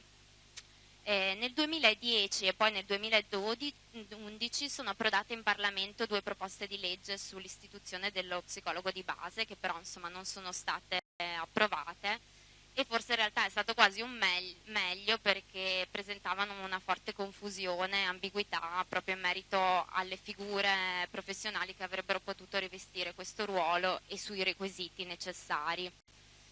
Diciamo che appunto la nostra proposta nasce dalla nostra esperienza di tirocinio post laurea presso il servizio di neuropsichiatria infantile dell'infanzia e dell'adolescenza a Padova e si tratta proprio dell'eventuale collaborazione tra lo psicologo di base con il pediatra.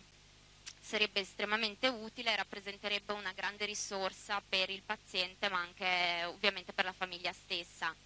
Lo psicologo di base nel campo delle cure primarie per l'età evolutiva avrebbe come principale attività quella ovviamente della prevenzione, dello screening, dell'intervento precoce grazie comunque a un sistematico e globale controllo della crescita del piccolo paziente, degli interventi specifici per bambini con disturbi sia di tipo psicologico ma anche di malattie organiche croniche come l'asma, il diabete.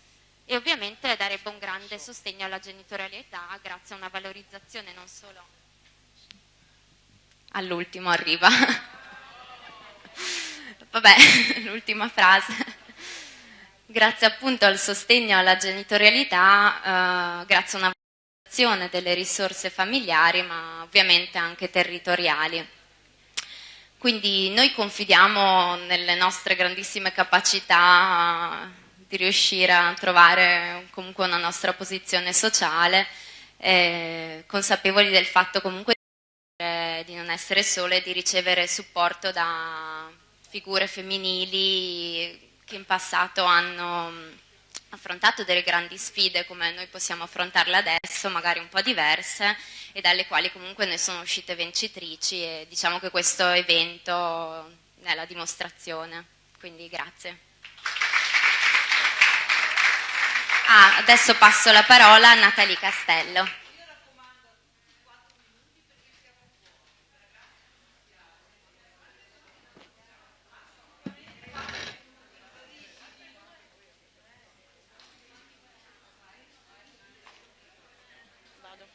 Buongiorno, sono Natalie Castello di Padova, ho 25 anni, sono mamma di Ambra, lavoratrice precaria e frequento giurisprudenza a Ferrara. Per formazione e passione mi sto specializzando sul tema delle pari opportunità, differenze di genere, diritti di donne, minori e rispettive tutele. Il mio ragionamento prende spunto da un'inchiesta dell'Espresso in cui si dice che in Italia per tradizione la madre è importante, ma a patto che non lavori. Secondo i dati dell'Osservatorio Nazionale Mobbi, negli ultimi 5 anni i casi sarebbero aumentati del 30%. Tornare al lavoro si traduce in demansionamento, isolamento, riduzione dello stipendio e maggiori difficoltà. Le istituzioni non ci supportano come donne e mamme, ma riflettono una cultura obsoleta e intrisa di stereotipi che blocca il grande potenziamento femminile in termini di wellness economico e sociale.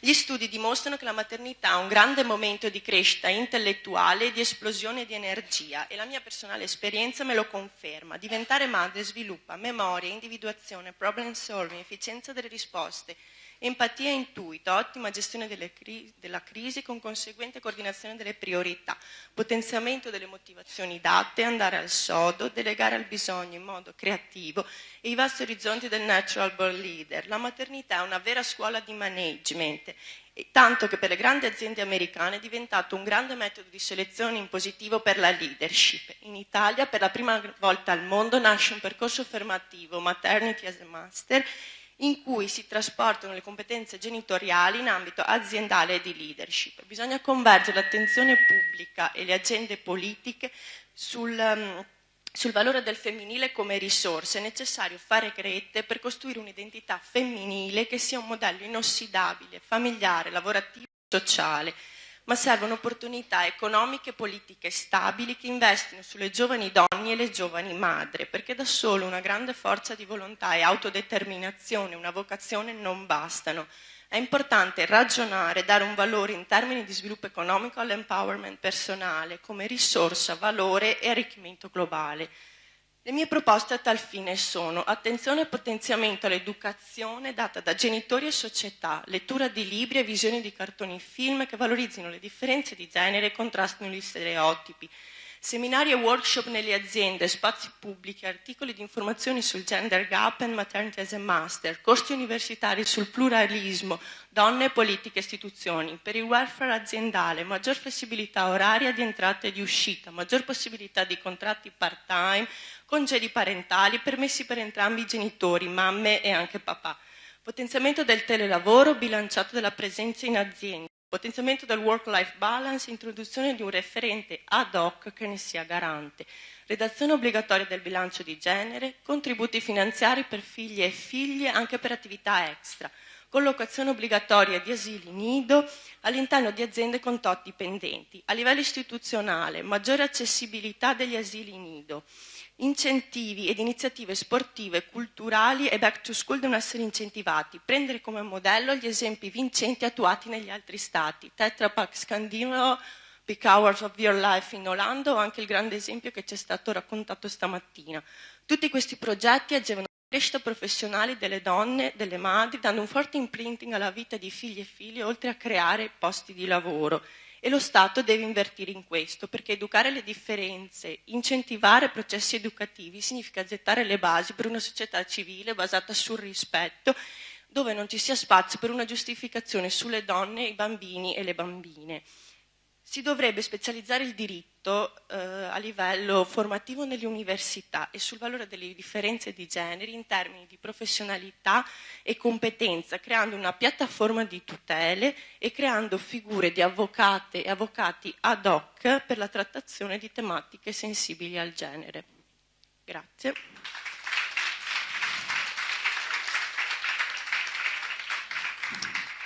Ora passo la parola a Marisol Pascal.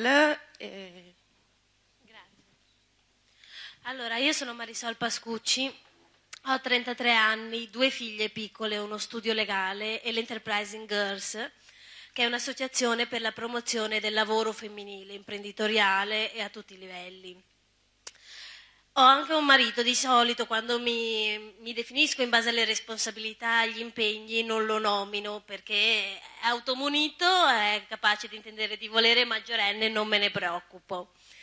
Allora, confesso che l'opportunità di venire qui e intervenire agli Stati Generali delle Donne mi ha entusiasmato e subito mi sono attivata per coinvolgere delle amiche per venire qui e capire quale intervento potesse essere quello da fare, perché gli argomenti di discriminazione quotidiana che noi viviamo, vivo io, vivono loro, viviamo un po' tutte, sono talmente tanti che era difficile la scelta.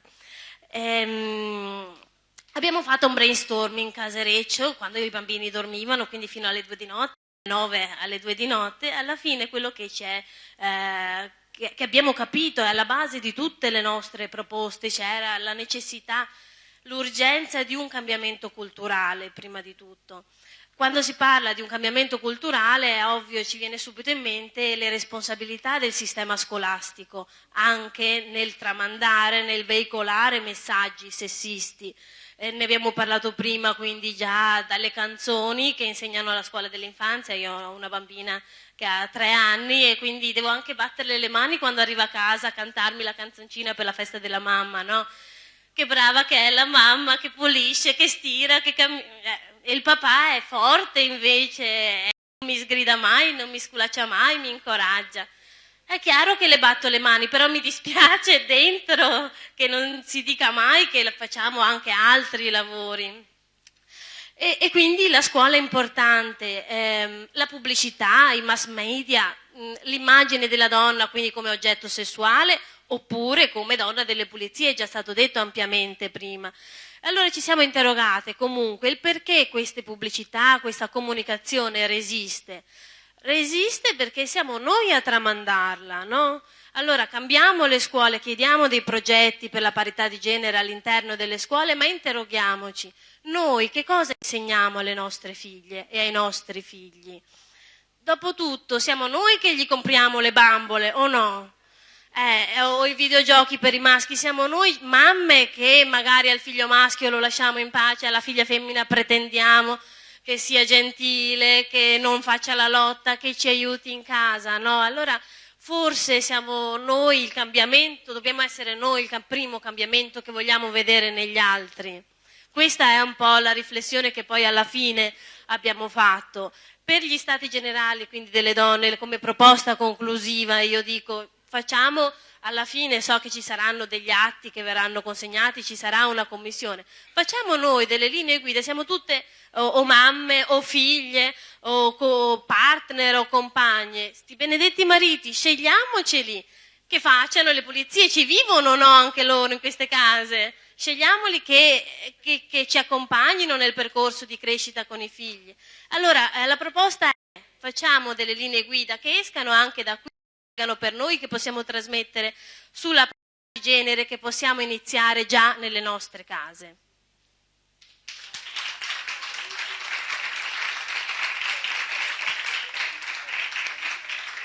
Passo la parola a Margherita Poltronieri.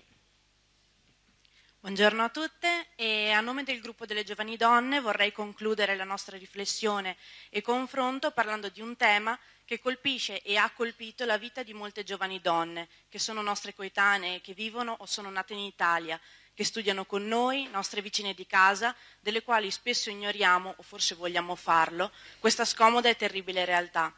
Il tema delle spose bambine è un dramma umano che colpisce il genere e l'identità femminile fin dalle sue radici.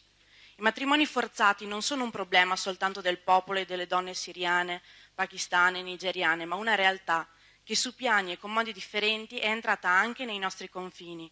Secondo l'UNICEF sono 70 milioni le spose bambine nel mondo. Di queste, circa 23 milioni sono sposate prima di aver compiuto 15 anni. Molte muoiono o riportano lesioni interne gravissime e invalidanti a causa della prima notte di nozze. Anche in Italia, bambine, adolescenti, giovani donne immigrate, spesso nate e cresciute nel nostro paese, vedono troppo spesso violati i propri diritti, da famiglie che scelgono di sottoporle a matrimoni precoci e forzati. Abbiamo letto insieme la testimonianza di Amani, nata in Siria e cresciuta in Italia, a Bassano del Grappa. A 16 anni, con la scusa di regolarizzare il passaporto, la madre la porta nel suo paese d'origine per costringerla, contro la volontà, a fidanzarsi ad un cugino cui era stata promessa.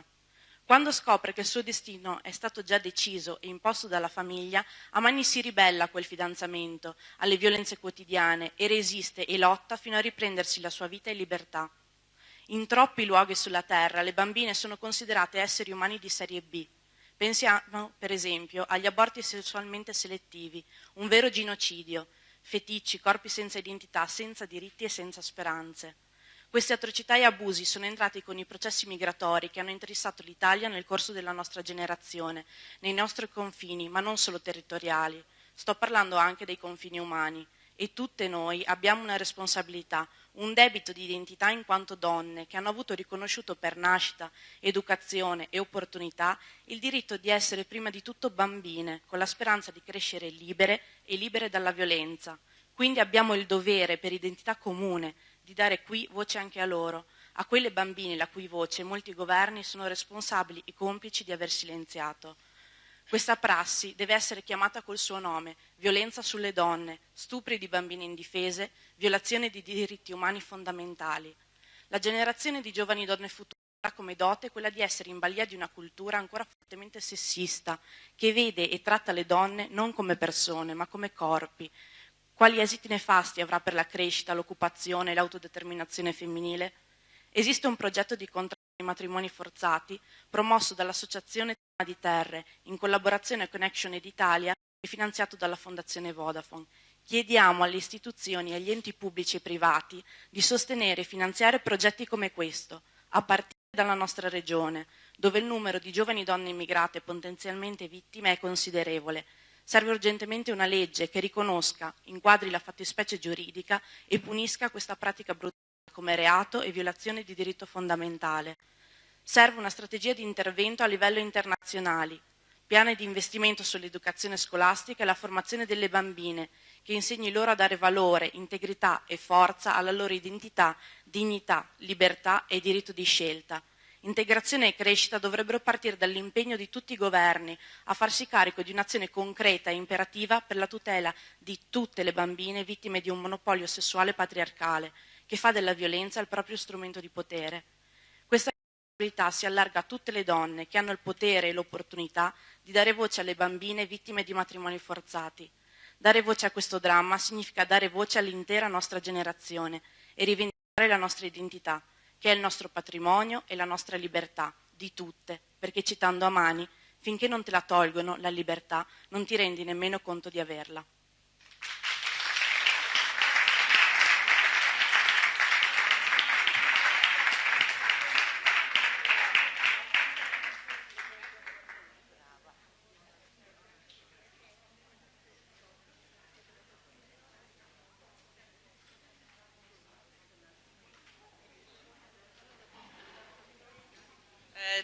Cinque minuti di pausa e poi riprendiamo di corsa il tema lavoro e welfare. Grazie.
Se ci sono persone in giro andiamo a raccattarle per partire. Intanto chiamo ragazze Katia Ventura, Letizia Bertazzon di Veneto Lavoro e Tiziana Basso della CGIL regionale. La CISL 4 e la UIL. Almeno siamo pronte per guadagnare tempo, ok?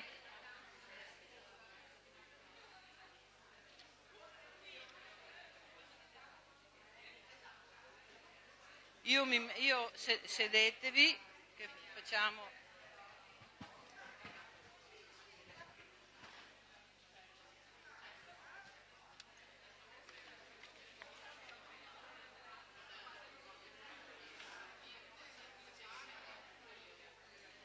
Se ci mettiamo sedute e facciamo silenzio, cominciamo con... Sono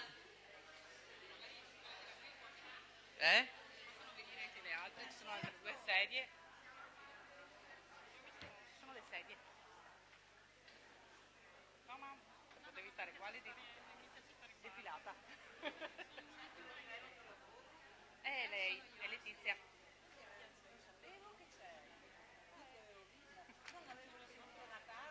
Era nelle retrovie.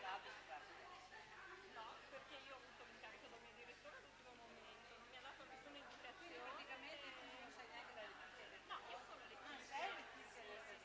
Che ci eravamo sentite al telefono. Ecco, la c'ha il cellulare. Esatto, solo che...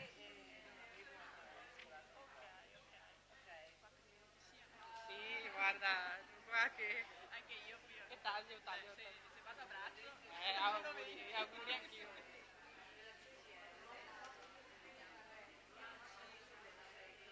La Will, lei è la Will. Non la vediamo.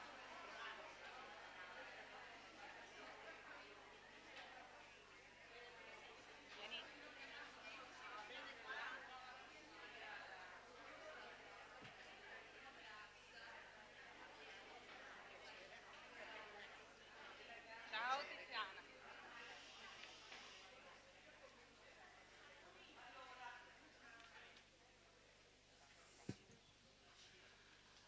Uno dei punti fondamentali della giornata è il lavoro e il welfare. Sono due strutture, due colonne che reggono un sistema. Non esiste lavoro per le donne, ma non esiste lavoro neanche per gli uomini d'oggi, se non c'è un sistema di welfare che funziona. Il nostro sistema di welfare in Italia è un sistema che si chiama familista, perché è basato molto sulla delega alla donna di tutti i servizi. La donna non può esercitare un doppio lavoro tutti i giorni, tutta la sua vita, per cui spesso in mancanza di servizi a casa da lavoro noi lo vediamo con le donne giovani che abbiamo il 25% di disoccupazione in più, specialmente dopo la nascita del primo figlio. Cioè il 25% di donne abbandonano il posto di lavoro per nascita di figlio il primo anno di età del primo figlio. Il welfare è vecchio quello italiano, per cui io ho mandato a tantissime di voi un disegno di legge del luglio dell'anno scorso che prevede l'istituzionalizzazione del voucher universale per i servizi di cura. Questo disegno di legge cambierebbe di molto la vita delle donne, lavoratrici dipendenti e delle imprenditrici, per cui molti studi di professioniste l'hanno analizzato e proporranno il loro punto di vista e di critica di questo disegno di legge. Questo disegno di legge è bloccato perché non c'è azione di lobbying. Per cui io mi auguro che da questa giornata venga fuori anche una nuova modalità di fare sistema per spingere su quelle leggi che per noi hanno un interesse generale. Preciso che questo disegno di legge è a firma del centrodestra e centrosinistra, per cui problemi di natura politica non ce ne dovrebbero essere, dipenderà soltanto da noi. Diamo immediatamente inizio ai lavori, anche se mi scuso, sono in ritardo, la colpa è mia, perché non ho fatto un controllo, e passo la parola a Katia Ventura del Centro Studi Red Sintesi, la cosiddetta CGA che tutti conoscono, per avere i primi dati dai quali partire per fare i ragionamenti. Vi ringrazio. Allora, buongiorno a tutti, cerco di stare dentro i 4 minuti, mi cronometro, quindi spero di non avere problemi perché mi sembra di capire che qua il tempo stringe. Allora, darò alcuni lineamenti ovviamente di quello che sono alcuni dati, alcune informazioni legate al mio tema, poi all'interno del nostro sito potete trovare tantissima documentazione, studi e ricerche che abbiamo curato in merito. Io sono direttore del Centro Studi Sintesi, collaboriamo quotidianamente con la CGA di Mestre, quindi il nostro compito è quello che è di elaborare dati, numeri e statistiche per cercare di mettere a disposizione di policy maker e stakeholder delle informazioni concrete e oggettive sulle quali prendere poi delle decisioni. Ormai da alcuni anni all'interno del Centro Studi Sintesi abbiamo creato un dipartimento, una sezione speciale, specifica, che si chiama RED, che non è la traduzione in inglese del colore rosso, bensì sta come acronimo di Ruolo Economico delle Donne, quindi una sezione all'interno della quale ci occupiamo prevalentemente proprio di questi temi. E l'ho creata io insieme alle mie colleghe donne, ma devo essere sincera, ci aiutano molto anche i colleghi maschi che non si sentono assolutamente esclusi dalla cosa, ma in qualità di ricercatori hanno piacere ovviamente di partecipare per far emergere alcuni temi. Perché abbiamo creato questa sezione? Perché siamo assolutamente convinte che il valore sociale della donna sia ormai ampiamente riconosciuto, legato alla cura della famiglia altrettanto, seppure c'è comunque sempre molto da fare. Quello che invece, soprattutto negli ultimi anni, abbiamo notato essere assolutamente trascurato, sbagliando, dato il potenziale che invece ne rappresenta, è il ruolo economico della donna. In Italia sono occupati oltre il 40% dell'occupazione in Italia è prodotta dalle donne. Certamente non sempre è un'occupazione di qualità, certamente non sempre è un'occupazione con contratti di tipo stabile, per certi aspetti è segregata all'interno di determinati settori, ma comunque è una percentuale che dal punto di vista economico rappresenta un potenziale che non deve comunque a prescindere essere trascurato.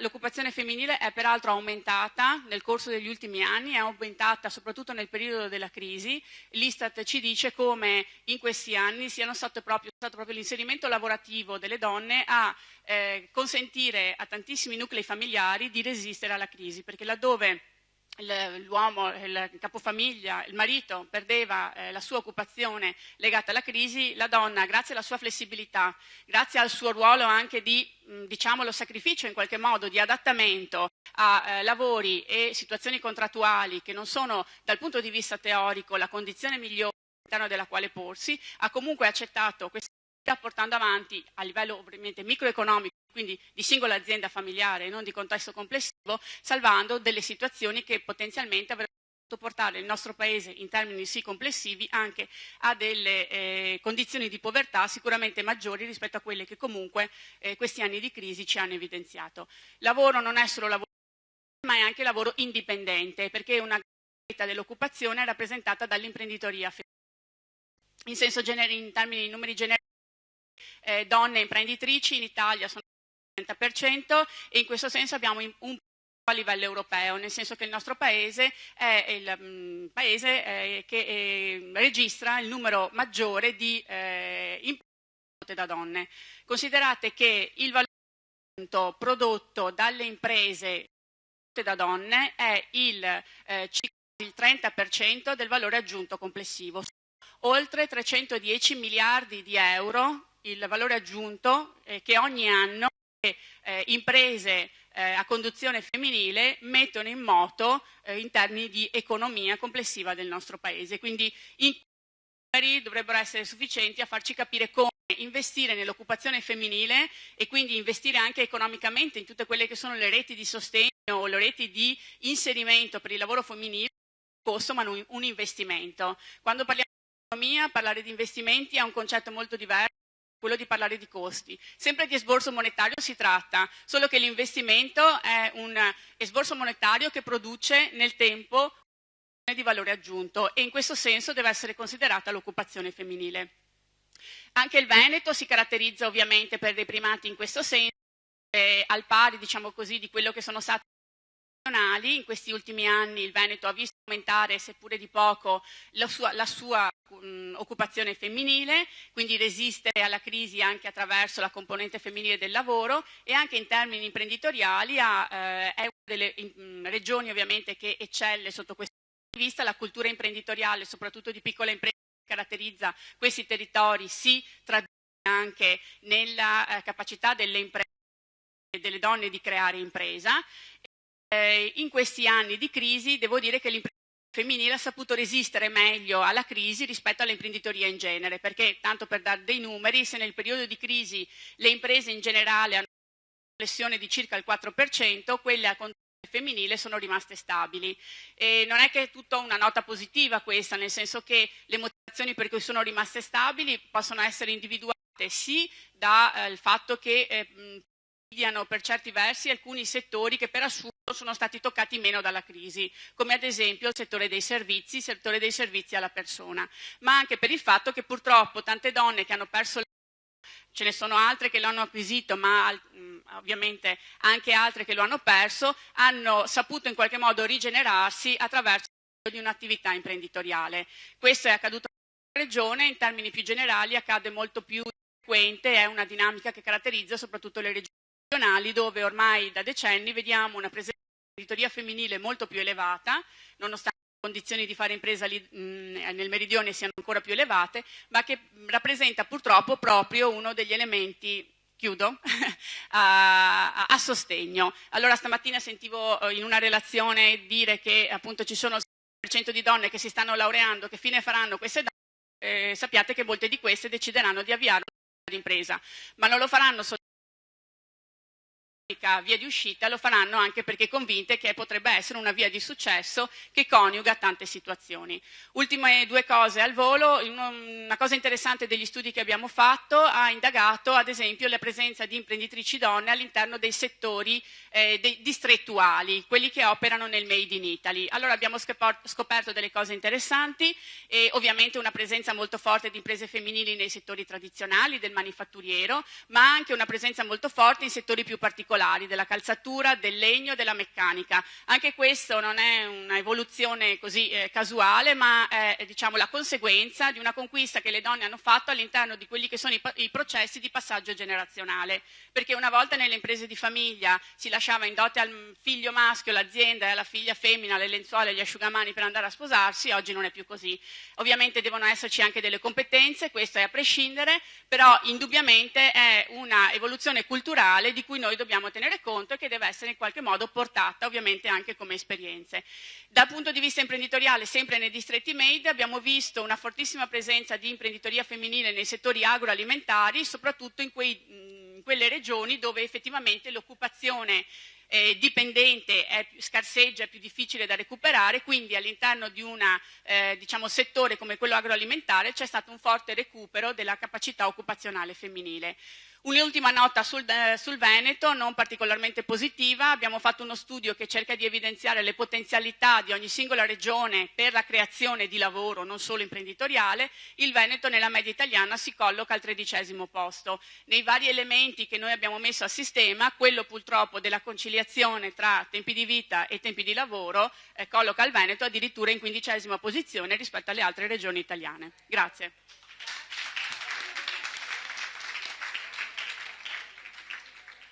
Cinque minuti, scusate.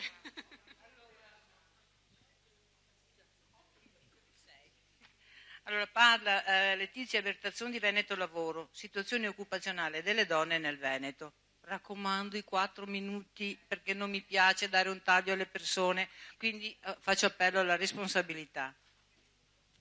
Ok, buongiorno a tutti, inizio subito per non sprecare neanche un secondo.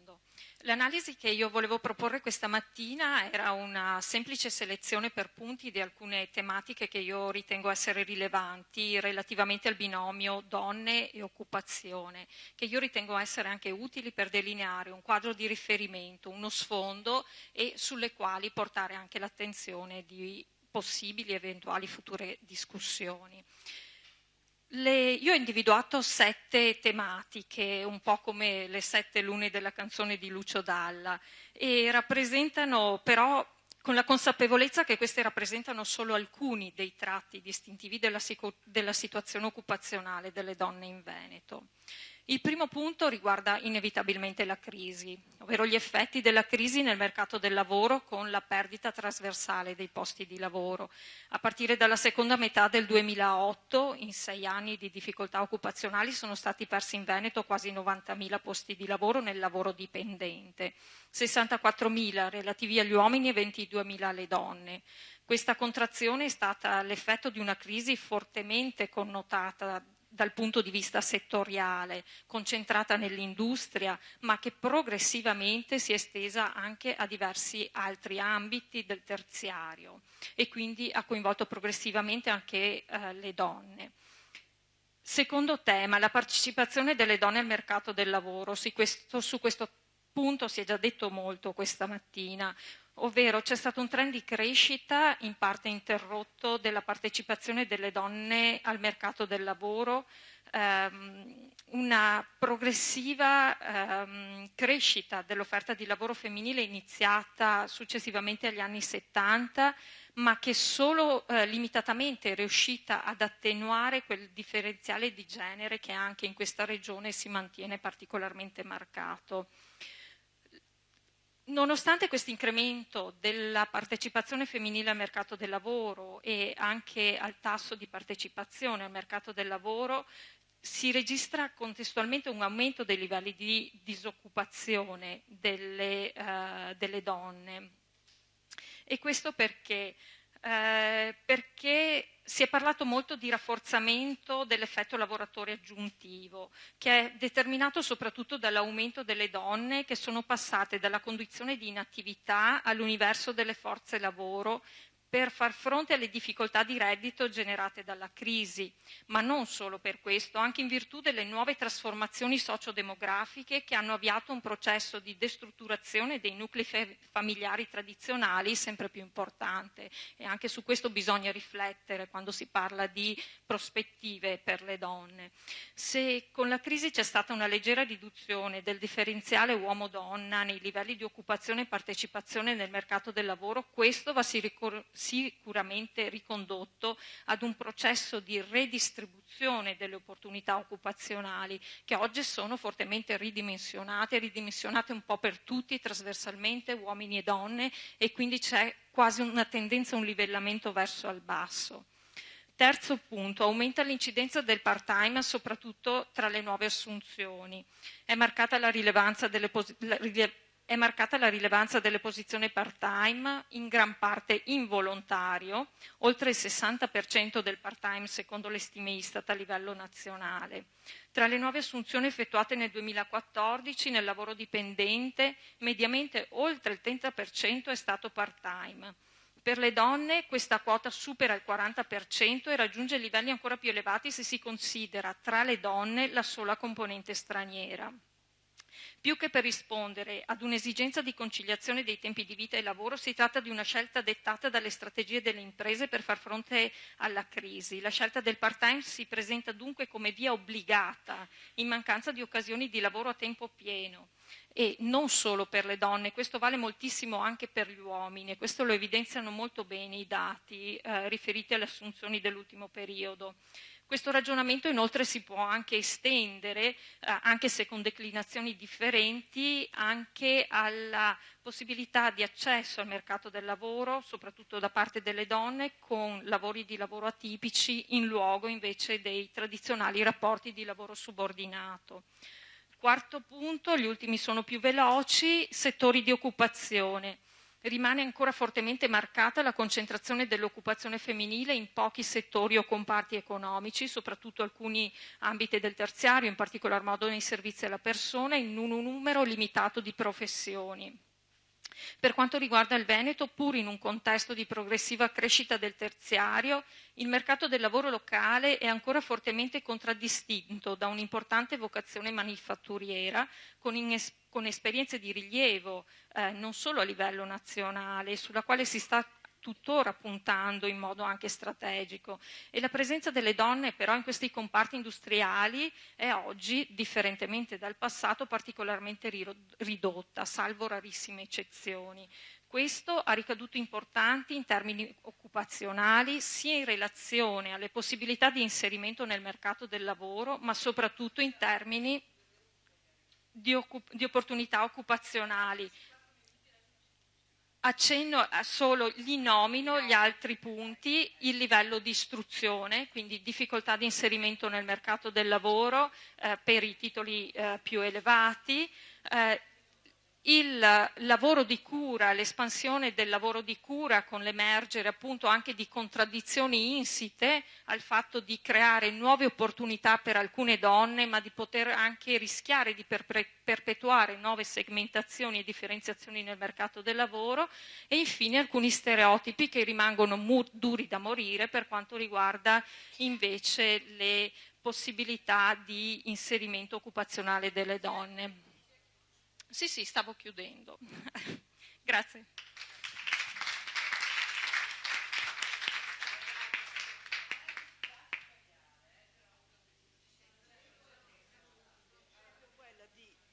Dei 4 minuti per poter dare la parola a tutte, quindi è proprio un rispetto nei confronti delle altre, perché tutte dobbiamo ascoltarci. Adesso suonerà una campanella, quindi tassativamente al suono della campanella si deve smettere. Poi gli access vengono comunque messi sui siti, eccetera, eccetera, eccetera.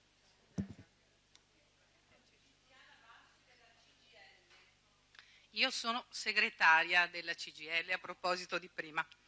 Allora, parlo delle differenze retributive. La disuguaglianza nella retribuzione è un'importante componente della disuguaglianza nei redditi disponibili, dalla quale dipende in modo diretto la disuguaglianza nelle condizioni di vita. Sembra una banalità, ma penso che bisogna partire da questo assunto quando ragioniamo di differenze salariali tra uomo e donna. La differente possibilità di accesso al mercato del lavoro, ad un lavoro qualificato e ben retribuito, al mantenimento di quel lavoro nel caso di maternità, ai percorsi di carriera, condiziona non solo la vita lavorativa della donna, ma tutto il suo percorso di vita, fino ad arrivare alle conseguenze che le disuguaglianze retributive hanno nel nostro Paese sulla pensione. In un'ottica di eguaglianza delle opportunità bisogna attuare tutte quelle politiche che rimuovano ostacoli e difficoltà che oggi le donne incontrano, ma su questo molte di voi sono intervenute. Io mi fermo su cosa può fare il sindacato. Io ho individuato 4 filoni che nel rapporto del lavoro, ce ne sono anche altri, ma creano o accentuano il divario salariale.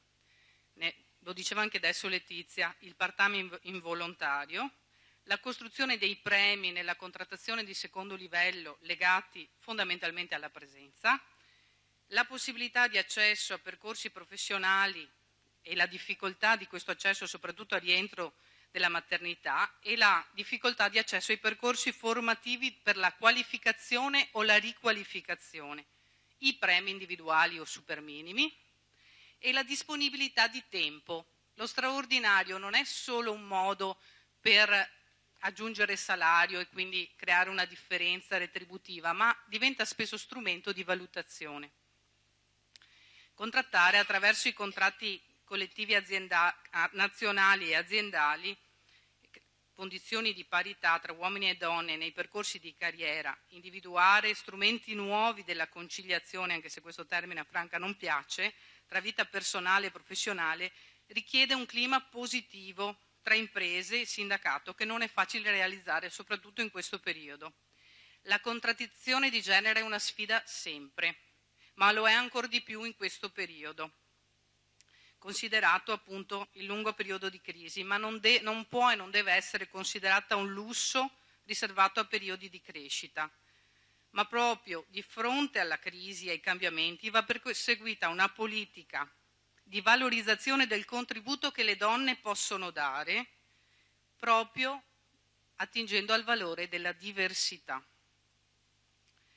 Una contrattazione, prima di tutto, inclusiva, che tenta di parlare a una concezione collettiva e non individuale della contrattazione, una contrattazione che tenta di riunificare il mondo del lavoro rispetto ad una frammentazione e una precarietà diffusa, riconoscendo che in questi anni il nostro intervento ha avuto grossi limiti. Partendo dal contratto collettivo si devono migliorare cose che già ci sono, tutte quelle parti che permettono alle rappresentanze sindacali unitarie di avere informazioni suddivise per genere, sugli inquadramenti, sugli orari, sugli eventuali cambiamenti anche individuali degli orari, proprio rispetto al part-time involontario di cui parlavamo prima, e a tutte quelle voci che consentono alle rappresentanze sindacali unitarie di evitare che si creino delle discriminazioni. Inoltre, si dovrebbe prevedere l'impegno per un programma di formazione continua che coinvolga le donne come strumento di crescita personale e professionale. Ho già finito? Velocissima, dico velocissimamente due cose, sono a 3/4 del mio intervento, solo per dire che nella contrattazione di secondo livello dobbiamo evitare di fare i premi così, quindi con la presenza dentro, e chiudo dicendo che sul piano della contrattazione individuale dobbiamo lavorare sulla cultura, quindi i super minimi vengono dati molto spesso perché anche la nostra imprenditoria pensa che l'uomo spetti un premio proprio perché solo uomo, e quindi chiudo con questa affermazione. Vi chiederete cosa è stato fatto finora, insomma molte di voi lo sanno. È stato fatto molto, ma c'è ancora molto da fare perché quel cambiamento culturale di cui parlavo attraversa anche le donne e gli uomini del sindacato e del mondo imprenditoriale, perché eliminare le discriminazioni e le disuguaglianze diventi una priorità e un obiettivo comune.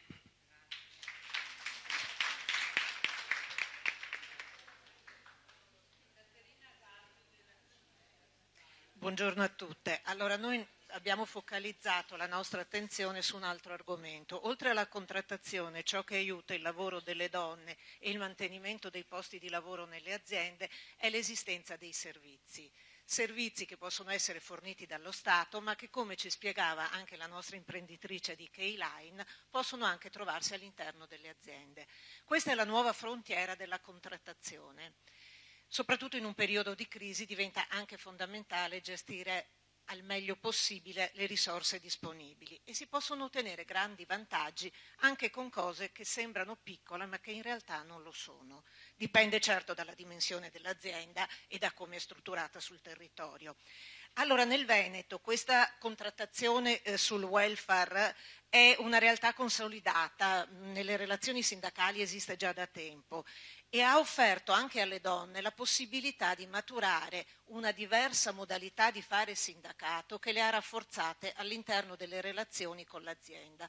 Questo secondo me è un bene sia per le lavoratrici che per noi che facciamo sindacato, perché sono questi i temi su cui noi per anni ci siamo battute per ottenere un risultato. Oggi finalmente ne comprendono l'importanza. Gli uomini accendono gli occhi sul salario, le donne accendono gli occhi anche su altre cose e questa è la differenza. Come si caratterizza una contrattazione di questo genere?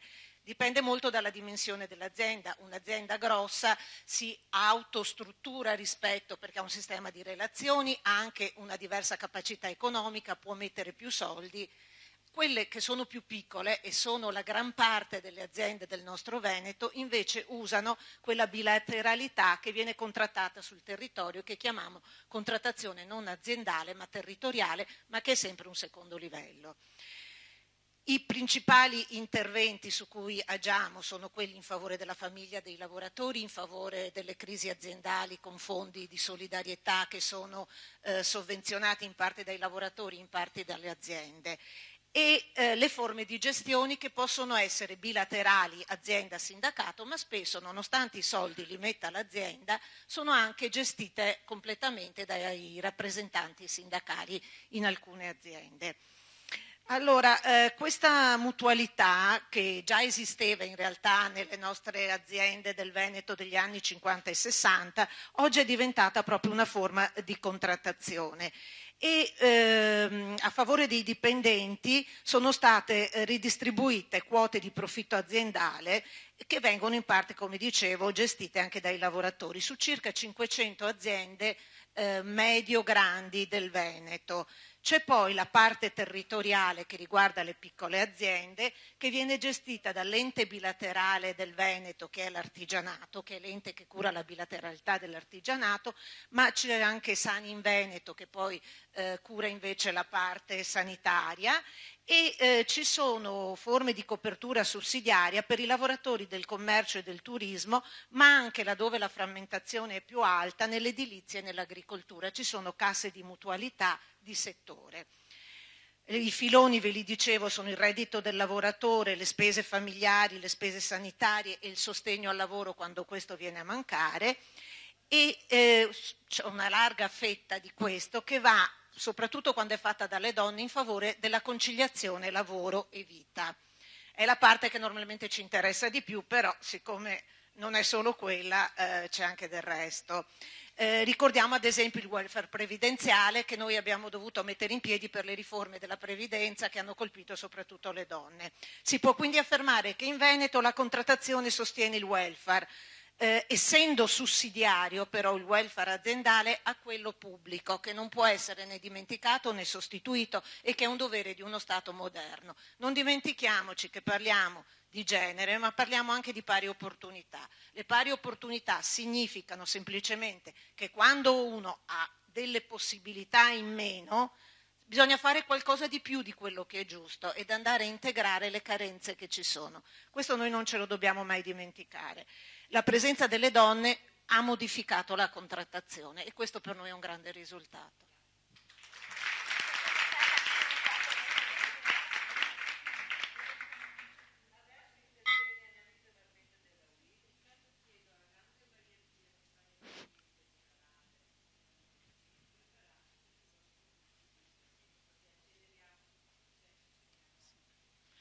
Chiedo a Franca di chiamarmi ai 4 minuti. Sì, non li ho. Ok, benissimo.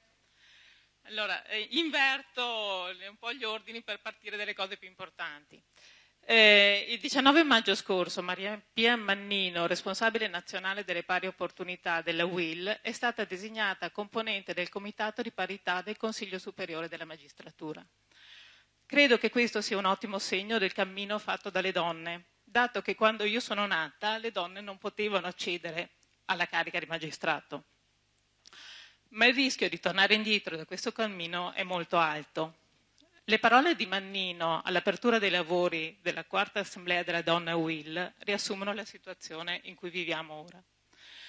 I venti di crisi che ci hanno accompagnato negli ultimi anni, con le conseguenze devastanti sul piano politico, sindacale e sociale, hanno spazzato via molte residue certezze, costringendo tutti, attori istituzionali, politici, sociali, ad un ripensamento totale in termini di organizzazione, strumenti di intervento, forme di rappresentanza.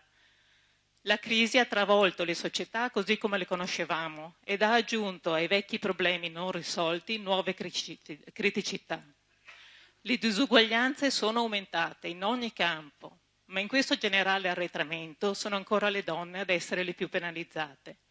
Precariato, disoccupazione, sottoccupazione femminile, disparità di retribuzione e di carriera, smantellamento del welfare, riduzione dei servizi sociali, scarsa presenza delle donne nelle istituzioni e nei luoghi decisionali, violenza contro le donne e femminicidio, una rappresentazione falsata delle donne e delle loro vicende nei media. Il sindacato è presente su tutti questi fronti, ma perché la sua opera sia più efficace occorre una diversa e migliore collaborazione con gli organismi istituzionali di controllo e sanzionatori, dagli ispettori del lavoro, il cui numero esiguo non permette loro di svolgere al meglio le loro funzioni, a quelli dell'INPS, dello SPISAL, alle forze dell'ordine, fino alla magistratura. Troppo spesso le lavoratrici rinunciano a denunciare situazioni di sfruttamento di ogni tipo, anche sessuale. Ricordo che lo sfruttamento sessuale avviene anche qui nel Veneto, non soltanto in Calabria, non soltanto in Sicilia, non soltanto a Napoli. E molte donne hanno paura a dirlo. E una delle sconfitte maggiori che ho subito come sindacalista è stata quella di non essere riuscita a convincere donne che hanno subito violenza a denunciare.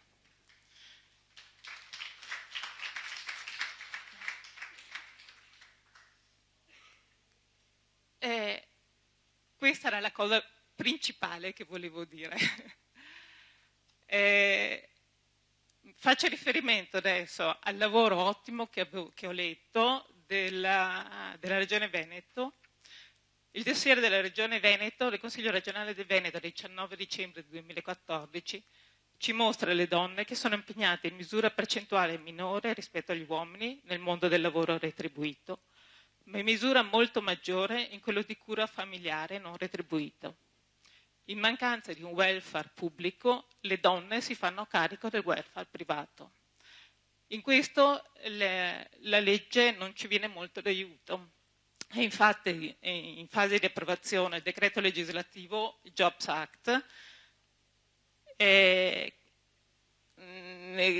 sulla conciliazione vita-lavoro, ma il Jobs Act nasce con il peccato originale del comma 12, secondo il quale tutte le disposizioni devono avvenire senza nuovi maggiori oneri a carico della finanza pubblica. E chiaramente si sa che se non ci sono soldi non si può fare nessuna modifica sostanziale. Reputo invece interessante la determinazione della Regione Lazio, recentissima. Sono passati? Va bene, niente. Allora chiudo segnalandovi, andate a cercare la determinazione della Regione Lazio del 28 aprile 2015, interessantissima, e che dà un po' di soldi per fare qualcosa. Grazie moltissimo. Grazie molte per tutti gli interventi. Chiedo alle prossime relatrici di accomodarsi. Prego.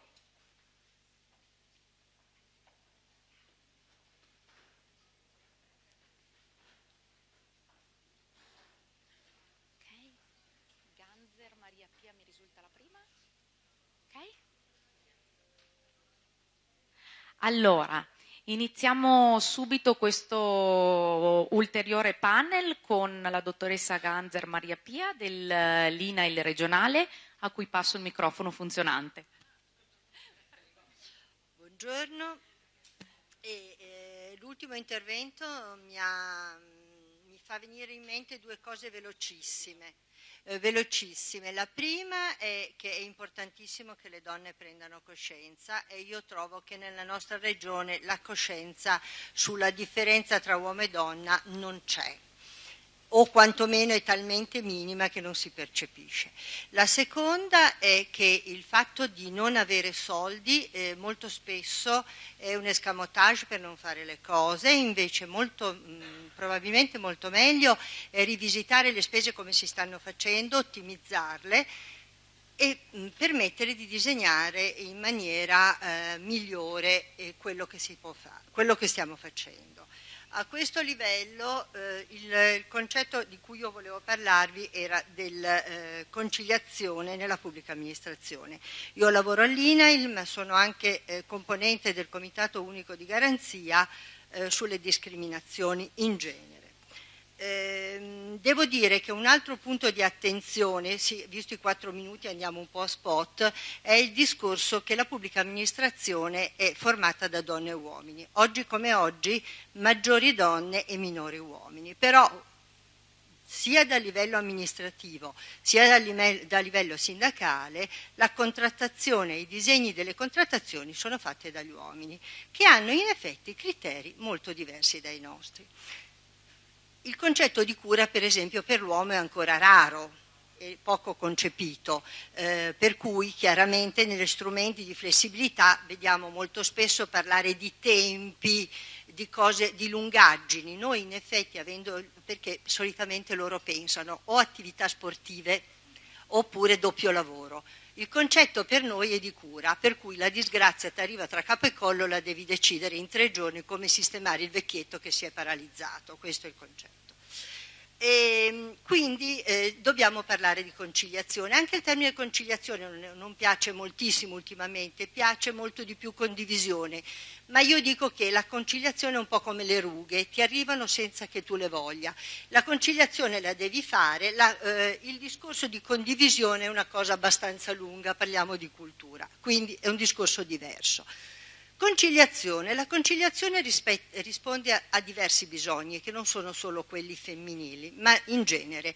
Sono discorsi di prevenzione. Noi come INEL abbiamo verificato che il concetto di prevenzione per le donne è importantissimo. Gli infortuni in itinere sono per la maggior parte accadono alle donne e non per il famoso discorso della guida un po' spericolata, ma per il fatto che per noi il momento di salire in macchina andando a lavorare è il momento in cui connettiamo sulle nostre attività della giornata e molto spesso siamo distratte rispetto alla guida.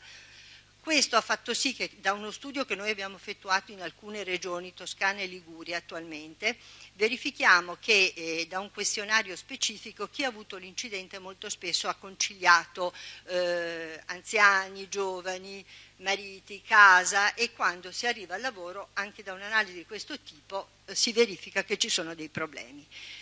Prevenzione anche dal fatto che questo tipo di orari particolari rispetto alle nostre esigenze fanno sì che abbiamo uno stress lavoro correlato, e da uno stress lavoro correlato molto spesso ne risalgono problematiche che non sono solo psichiche, che una volta ci hanno detto che avevamo dei problemini naturali col sesso femminile, ma per esempio su problemi di salute e problemi riproduttivi, in quanto in effetti si può verificare che da uno stress lavoro correlato c'è una difesa immunitaria inferiore e per cui abbiamo nei primi mesi di gravidanza un maggior numero di aborti, quindi anche questo è un problema non indifferente.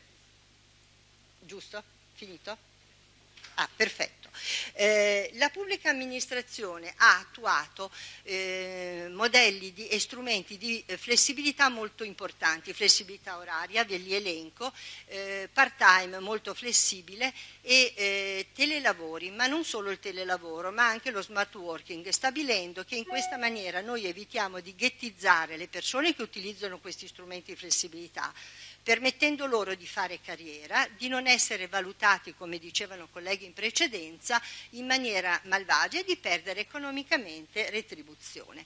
Quindi noi chiediamo un'attenzione particolare, un interesse da parte di tutti quelli che possono farlo per l'attuazione di questi tipi di flessibilità, anche perché evitiamo di perdere delle figure particolari, per esempio l'utilizzo soprattutto nei servizi dell'empatia femminile, che sarebbe molto utile ad avere.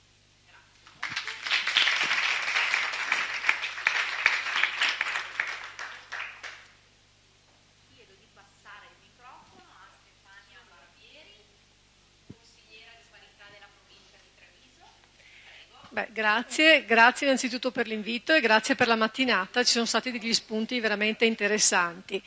Ecco, prima abbiamo sentito anche Mirka Corrò, la supplente consigliera regionale, c'è anche Lucia Basso che è stata consigliera regionale in passato, quindi insomma abbiamo tante colleghe, mi fa molto piacere. Ecco, io faccio la consigliera di parità dal 2010 e devo dire che la discriminazione di genere che ho rilevato più frequentemente, le colleghe consigliere sicuramente me lo confermeranno, è la discriminazione che deriva dalla gravidanza. Cioè una donna che diventa madre improvvisamente, anche se si è laureata con il massimo dei voti, anche se è stata più veloce rispetto a un collega maschio, improvvisamente diventa incapace di intendere e di volere. Quindi sembra che la maternità sia una cosa, una gravissima malattia che noi ci portiamo, no? Ecco.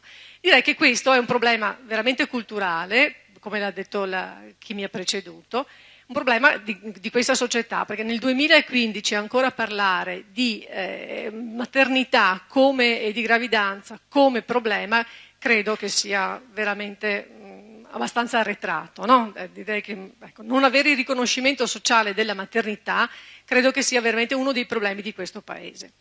Questa cosa. Poi, per quanto riguarda la conciliazione, continuiamo a utilizzare questo termine anche se a me non piace, ma comunque purtroppo è quello a cui siamo abituati. Ecco, molto spesso le aziende non hanno la cultura della conciliazione, perché gli esempi come quello di Maria Cristina Gribaudi sono molto rari, vi assicuro noi consigliere vediamo spessissimo, siamo a contatto con le aziende dei nostri territori, purtroppo esempi come il suo sono molto rari. Ma questo perché? Anche perché questo Paese non dà gli strumenti culturali per agevolare la conciliazione e la flessibilità, no? E la conciliazione appunto non è solo la maternità, abbiamo detto prima, ma è anche il lavoro di cura nei confronti degli anziani. E anche qui si apre una parentesi che dovrebbe essere non una parentesi, ma proprio dovremmo stare ore a parlare di sociale, perché purtroppo anche qui abbiamo dei problemi grandissimi. Allora, finché noi non iniziamo a ragionare a 360 gradi, cioè sociale, lavoro, donne, istituzioni, finché non c'è una visione completa del problema, penso che tra 5 anni saremo ancora qui a parlare di questo, no? Ecco. Non considerando poi che noi consiglieri di parità siamo di nomina del Ministero del Lavoro, siamo pubblici ufficiali, quindi siamo obbligate ad intervenire in caso di discriminazione nel lavoro e per contro abbiamo subito una delegittimazione perché ci hanno lasciato completamente senza fondi. Allora, va benissimo per il concetto di politica operare per il bene comune, ma allora dovrebbe essere per tutti, non solo per le consigliere di parità. Giusto?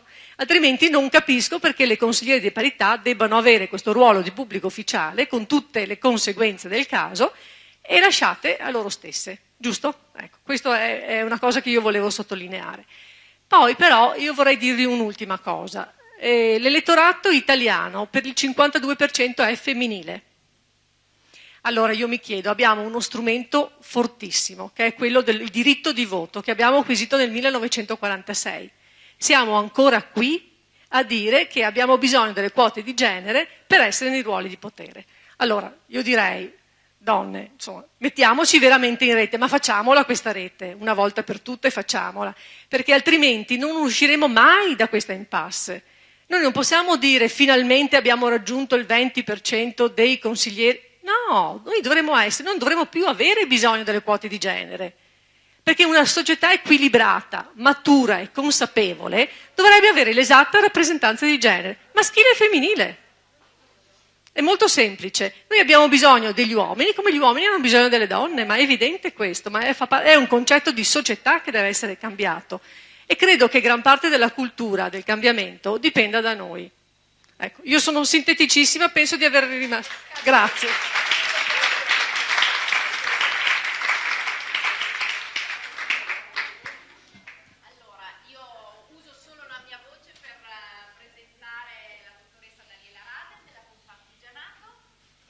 Sì, buongiorno a tutte e a tutti. In questa sede ringrazio in particolar modo Franca Longo per l'organizzazione. Vado subito ai temi. Il nostro tema è i drivers di sviluppo dell'imprenditoria femminile in Veneto. Alcuni dati che servono un po' per contestualizzare di che cosa stiamo parlando. Allora, in Veneto si contano circa 19.636 imprese artigiane femminili, che sono il 9,1 della totale nazionale. In Veneto, pur avendo come tutta Italia passato un periodo di crisi molto significativo, abbiamo comunque un tasso di sviluppo delle imprese artigiane femminili pari al 5,5%. Bisogna dire che pur essendoci un tasso di occupazione femminile in Veneto che cala del 2,1%, questo calo viene poi compensato invece dalla scelta delle donne di fare impresa. Quindi sta nascendo un fenomeno importante, donne che perdono il lavoro o giovani donne che non trovano il lavoro decidono di fare impresa. I settori dove comunque le donne stanno aumentando la loro presenza non sono solo i settori tradizionali che conoscevamo prima, ma si va anche alla manifattura, metalmeccanica, ai trasporti, alla riparazione dei computer, alle materie plastiche, alla fabbricazione di macchinari. Quindi un universo femminile che si sta orientando verso il settore tecnologico-scientifico. Quindi abbiamo una buona percentuale di aumento nella costruzione dei lavori specializzati, quindi edilizia, efficienza energetica e risparmio. Poi abbiamo riparazione di computer, l'ho detto, e supporto anche ad altri servizi per le imprese. Alcune proposte che Confartigianato Donna Impresa Veneto assieme al suo livello nazionale sta portando avanti è che un altro settore in modo particolare che dovrebbe essere maggiormente valorizzato è il settore del turismo declinato nel settore della ristorazione. In questo settore le imprese artigianali femminili rappresentano il 5,3% della totalità delle imprese e nel corso dell'ultimo anno hanno dimostrato una dinamica positiva, tasso di sviluppo pari al 4,8%. Quindi il Veneto, già con una vocazione turistica incrementata da alcune politiche che la Regione fa da anni, può trovare un ulteriore spazio di crescita nell'ambito di questo settore. Un altro settore che secondo noi deve essere valorizzato è quello che dicevo prima, la riqualificazione energetica degli edifici, il tema dell'efficienza, quindi preparazione tecnico-scientifica, quindi sentivo prima le giovani laureate che parlavano della loro esperienza, credo sia giusto, come qualcuno ha riferito prima, andare a lavorare sulle famiglie per fare in modo che le ragazze possano anche scegliere studi che non tradizionalmente vengono assegnati a ruolo di genere. Quindi tecnico-scientifico, prima la dottoressa diceva non trovo un ingegnere donna, per fortuna questo tipo di professionalità è in crescita, ma evidentemente, voglio dire, abbiamo ancora molto da fare.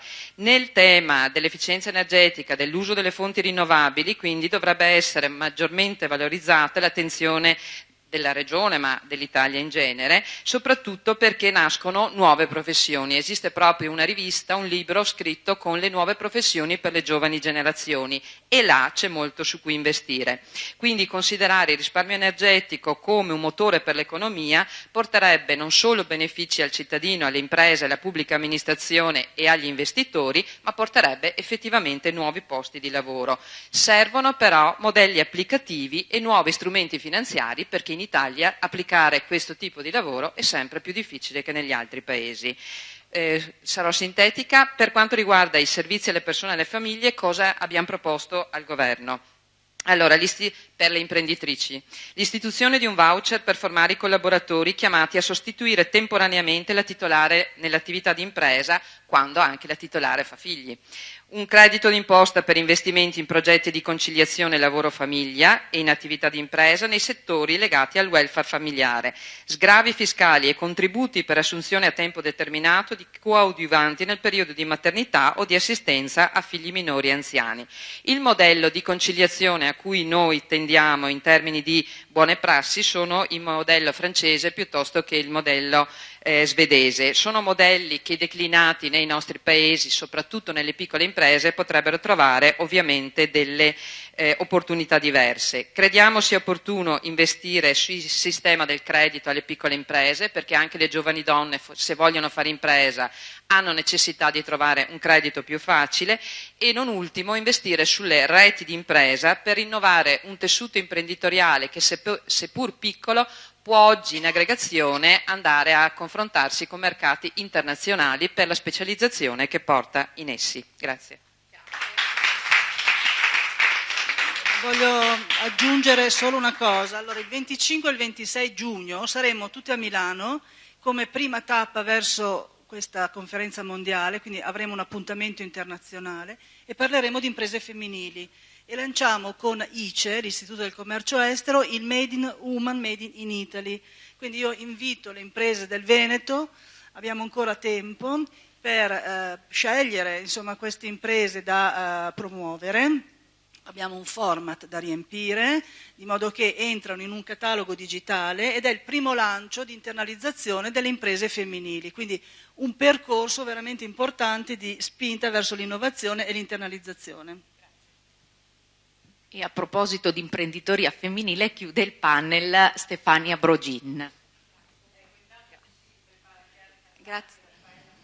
Sì. Ringrazio Franca Longo per questo invito, ringrazio anche Isa Maggi e ringrazio tutti voi per trovarmi qui oggi, tutte le amiche anche che conosco, ho visto tanti interventi interessanti anche di amiche che da anni appunto seguono la questione delle pari opportunità. E il Comitato di Potere Femminile di Padova è un comitato che si classifica per la rappresentanza di imprenditoria femminile, primo nel Veneto e non in Italia. Come imprenditoria femminile sono state dette già abbastanza dati. Io volevo ribadire che i comitati sono una realtà unica in Europa, l'abbiamo solo nel nostro paese e questo volevo ribadirlo perché significa che il governo ha puntato sulla risorsa femminile come motore di sviluppo del territorio. Le imprese femminili non delocalizzano molto poco e questo significa che investono nel territorio, quindi creano benessere nel territorio. Sono appunto anche consigliere nazionale di Terza Area Donna e poi appunto illustrerò quali altre proposte abbiamo fatto per le pari opportunità. Il comitato promuove l'imprenditoria femminile ma promuove anche le pari opportunità, significa rimuovere le discriminazioni, la tutela della dignità della persona e della libertà. Questi sono diritti universali, che questi vanno sempre ricordati e messi al primo posto. L'imprenditoria femminile in Italia sono state dette che sono oltre 1.300.000 le imprese, 2 milioni le imprenditrici, sono distribuite nella maggior parte nel settore commercio e turismo, nei servizi alle imprese e nei servizi alla persona circa il 14%, quasi pari al manufatturiero e all'industria.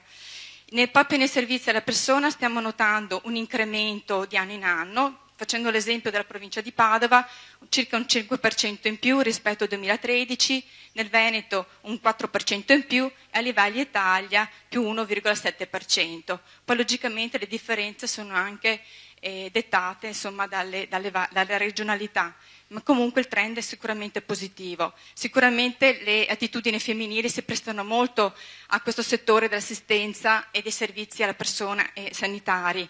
E infatti è un settore a grandissima partecipazione femminile, abbiamo più alto tasso di femminilizzazione che va dal 40 al 58%. Io sono qui per sostenere questo disegno di legge perché ritengo che siano necessari appunto questi servizi di assistenza alla cura infantile, alla cura appunto dei genitori, degli anziani, sia per supportare l'imprenditoria femminile, ma sono anche una grande opportunità di fare impresa. Questo perché crescerà sicuramente la partecipazione femminile al lavoro, perché è anche un punto dell'agenda 2020 europea, dobbiamo arrivare a un 75% di partecipazione femminile della donna, quindi nel mondo del lavoro, e anche perché purtroppo abbiamo una popolazione che continuerà ad invecchiare. Purtroppo siamo il secondo paese al mondo per anzianità di popolazione, purtroppo. Quindi avere questo disegno di legge che darà l'opportunità di avere questi voucher e quindi i 3 pilastri fondamentali rivolti alla famiglia, alle imprese e al pubblico rappresenteranno una forte potenzialità per creare nuova imprenditoria e quindi nuova occupazione. Tra l'altro le donne sono anche le più preparate dal punto di vista anche scientifico e visto che questi servizi dovranno rispondere a esigenze di una popolazione sempre più complesse, richiederanno proprio quelle che sono le competenze non solo scientifiche ma anche trasversali e multidisciplinari che hanno le donne. Quindi io vedo in questo disegno di legge una grossa spinta a appunto una ripresa economica. Il direttore generale del Fondo Monetario Internazionale, Christine Lagarde, dice che un problema del nostro paese che non esce dalla crisi è proprio perché manca occupazione femminile e quindi noi dobbiamo assolutamente spingerla. E questo disegno di legge, secondo me, potrebbe proprio dare delle ottime risposte. Purtroppo la conciliazione limita la libera espressione anche di fare impresa, e lo vediamo perché siamo anche penalizzate dal punto di vista dell'accesso al credito, perché come se siamo visti incapaci di delegare le nostre funzioni di cura familiare, cura anche verso i genitori anziani, quindi siamo viste anche poco affidabili dal punto di vista dell'accesso al credito. Quindi avere un sistema di welfare moderno significa fare politica economica, non solo politica alla famiglia, ma è una priorità per il nostro paese, è politica economica. Noi dobbiamo crescere, dobbiamo dare la possibilità alle donne, ma tutto il sistema, tutto il paese, di rispondere a quelle che sono le esigenze per poter creare appunto impresa e maggior lavoro. Sostenere il reddito significa anche avere una pensione nel futuro e soprattutto anche aiutare le imprese femminili a uscire un po' da quella ghettizzazione di alcuni settori, ma anche e soprattutto alle quelle dimensioni piccole che penalizzano anche appunto nell'accesso del credito e anche nel tempo di fare formazione. Vi ringrazio, scusate se ho sparato un attimo. Intanto grazie a tutte quante. Allora, fintanto che si accomodano le ultime relatrici del gruppo lavoro, vorrei parlare un attimo sul concetto dei servizi. Noi abbiamo il problema della delocalizzazione delle imprese. Allora, i servizi alla persona, sedetevi, i servizi alla persona e alla famiglia non sono delocalizzabili, mantengono la ricchezza in loco, consentono una coesione familiare tra generazioni e tengono le risorse lì, e quindi è una cosa importantissima questa dei servizi, è un settore in crescita e dobbiamo valutarlo anche secondo questa ottica. Cominciamo con la prima Chiara Cattani. Grazie Franca, grazie dell'invito. Io oggi vi parlerò di libera professione e forse è una novità anche in questo contesto. In questi ultimi 10 anni la femminilizzazione nelle libere professioni sta emergendo in maniera molto significativa. Studi statistici evidenziano come le donne scelgono il lavoro intellettuale, nonostante questo sia il più sfavorevole alla tutela del lavoratore e lavoratrice. Noi non abbiamo permessi retribuiti, non abbiamo ferie, non abbiamo indennità, cioè siamo da sempre, uomini e donne, in una situazione difficile. E le donne in più hanno redditi inferiori ai colleghi uomini, e questo principalmente per la difficoltà a conciliare il lavoro con la vita privata, principalmente perché svolgiamo l'attività autonoma in maniera discontinua e frammentaria, per cui dedichiamo del tempo alla famiglia, dai bambini agli anziani. Io sono qui a rappresentare le professioniste dell'area tecnica, giuridica e economica dei consigli direttivi degli ordini professionali della provincia di Padova, che sono nati sotto la spinta della Regione Veneto, che l'anno scorso ha presentato una ricerca che si intitolava Libere professioniste, verifica delle parità di accesso e di attività, dove sono state prese dentro, diciamo, abbastanza delle nostre libere professioni.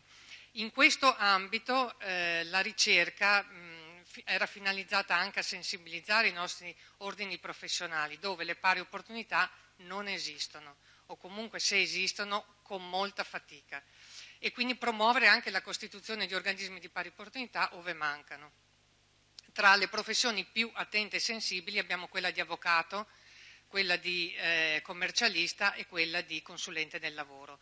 Naturalmente loro con apposite norme di legge si sono create, hanno fatto da apripista, diciamo, in questa direzione, e si stanno portando a casa dei risultati. Adesso bisogna coinvolgere anche le altre libere professioni, che però non hanno quella forza della riforma delle professioni che è riuscita a portare avanti solo la categoria degli avvocati.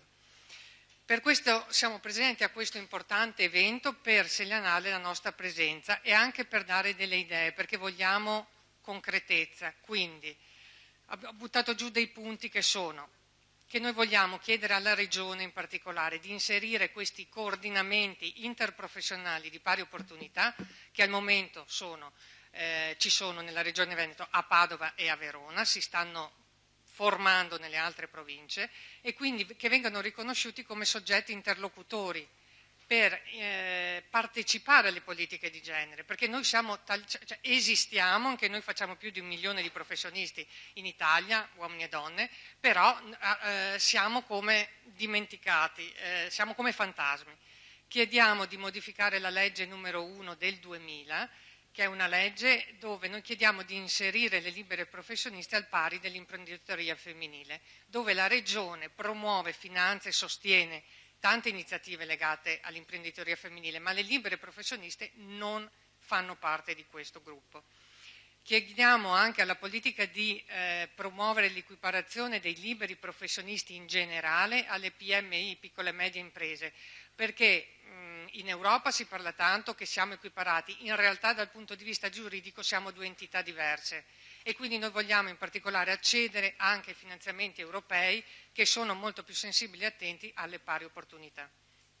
Chiediamo anche alla Regione di attuare delle riforme, di fare delle leggi ad hoc per i liberi professionisti, sulla falsariga di una legge regionale del Friuli Venezia Giulia del 2004 oppure della Regione Toscana del 2008.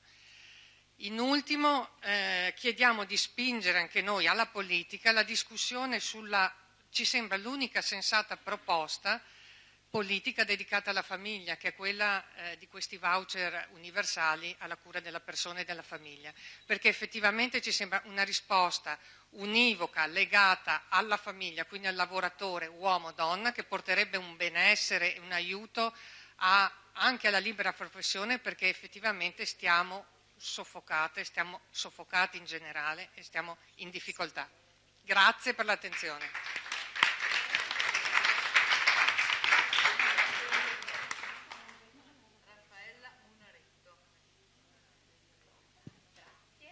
Buongiorno a tutte.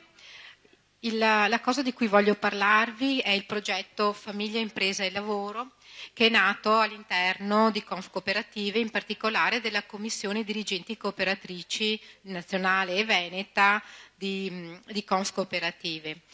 Questo progetto, come vedete dal nome, porta il nome Famiglia, Impresa e Lavoro, perché pensiamo che la conciliazione sia un tema che non riguarda solo la donna, ma che riguarda la famiglia e che, come si è detto, insomma, più riprese anche stamattina, deve portare a delle politiche vere e proprie di sostegno alla famiglia e di armonizzazione, noi li chiamiamo anche così, di armonizzazione dei tempi vita e lavoro per quanto riguarda non solo il ruolo lavorativo e di cura della donna, ma anche di quello dell'uomo, insomma del proprio compagno di vita.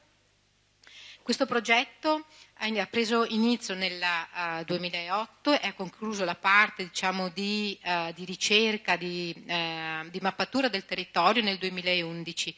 Ha coinvolto 14 regioni d'Italia e si è posto come obiettivi queste cose qua.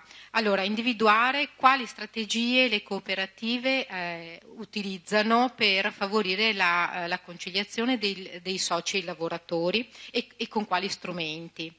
Ha tentato di valutare anche quali sono i costi che le imprese cooperative devono sostenere per favorire la conciliazione e quindi valutarli poi in relazione ai benefici che ne derivano, se ci sono dei benefici. E quindi dopo questa fase di esplorazione, di mappatura del territorio, individuare delle linee guida in modo tale che tutte le buone prassi individuate potessero diventare sistema vero e proprio all'interno delle cooperative. Dal 2011 ad ora sono state poi effettuate delle vere e proprie sperimentazioni sul campo di politiche di conciliazione. Allora, innanzitutto, quello che ne è emerso è che parlare di conciliazione al giorno d'oggi significa davvero entrare in un mondo molto complesso che non coinvolge solo, in questo caso, le imprese cooperative, ma coinvolge tutte le agenzie, diciamo, che hanno una certa rilevanza nel territorio, quindi dagli enti pubblici, le altre categorie con i quali stipulare delle contrattazioni adeguate, ma è anche un progetto, sono progetti e azioni di tipo culturale che quindi devono coinvolgere nel territorio tutte quelle associazioni che hanno questo ruolo e che possono promuovere nel territorio una cultura della conciliazione, come si è detto, e di cui c'è tanto bisogno. E che tutto ciò che viene coinvolto produce, ed è stato detto, insomma, un benessere, una restituzione di benessere, di agevolazioni per il territorio stesso. Quali sono le politiche che sono state attuate all'interno delle cooperative? Allora, intanto per quanto riguarda il flexi management, ovvero tutti quegli strumenti che favoriscono una flessibilità del lavoro all'interno delle cooperative, abbiamo visto che la maggior parte delle cooperative hanno attuato in forma molto consistente per il 37% il part-time, con una percentuale molto più alta ovviamente di utilizzo nelle donne, ma viene utilizzato anche per un 15% degli uomini. Il job sharing, ovvero il lavoro a coppie, il part-time a coppie, per cui le lavoratrici e i lavoratori scelgono le modalità di combinare il proprio lavoro e garantire così comunque l'orario necessario all'impresa cooperativa. La banca delle ore utilizzata per il 43%, uno strumento veramente utilizzato soprattutto dalle mamme che accumulano le ore eventualmente di servizio fatto e che poi riutilizzano per esempio nei momenti di inserimento dei piccoli all'asilo o comunque quando hanno bisogno effettivamente di poter stare a casa. E poi la flessibilità di orario. Allora, oltre a questo sono state fatte delle politiche di sistema a livello aziendale con servizi, cerco di essere brevissima, tipo il take away, cioè la produzione di pasti dove ci sono le mense, di pasti, la porzionatura che le donne possono portare a casa o gli uomini in modo tale da avere già la cena pronta e possono dedicare quel tempo invece alla famiglia o alle proprie cose, diciamo. Il servizio di babysitting all'interno, di accoglienza dei bimbi nei periodi scolastici, i figli delle lavoratrici entrano nei luoghi di lavoro, vengono organizzati non dei nidi aziendali ma proprio dei servizi di babysitting, e convenzionamenti con le strutture del territorio per agevolare, per dare delle forme di benefit a tutti i soci cooperatori. Sono nate a seguito di questo anche delle nuove imprese cooperative che rispondono proprio in termini di servizi ai bisogni di conciliazione.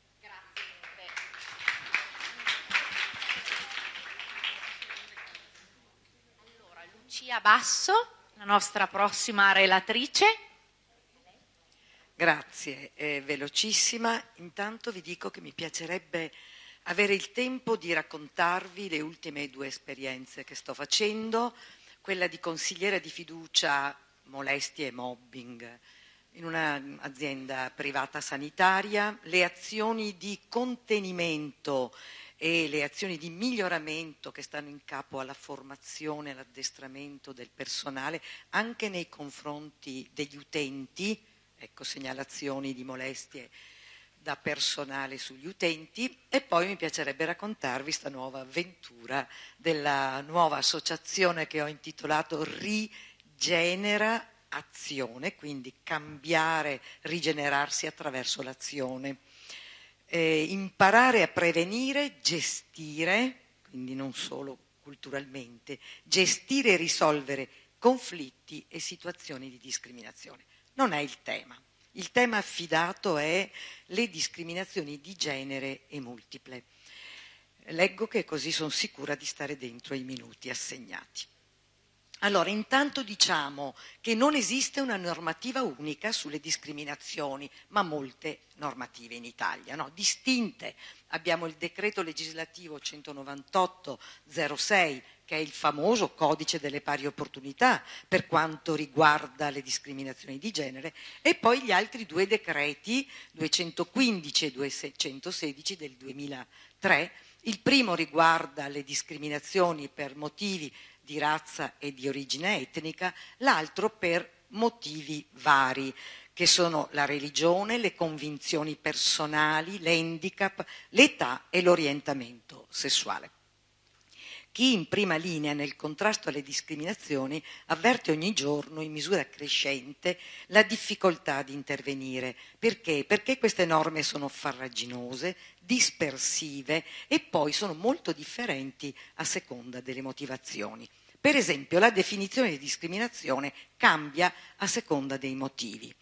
Gli elementi che caratterizzano il fenomeno e l'ambito di applicazione in alcune norme riguarda il lavoro, in altri motivi.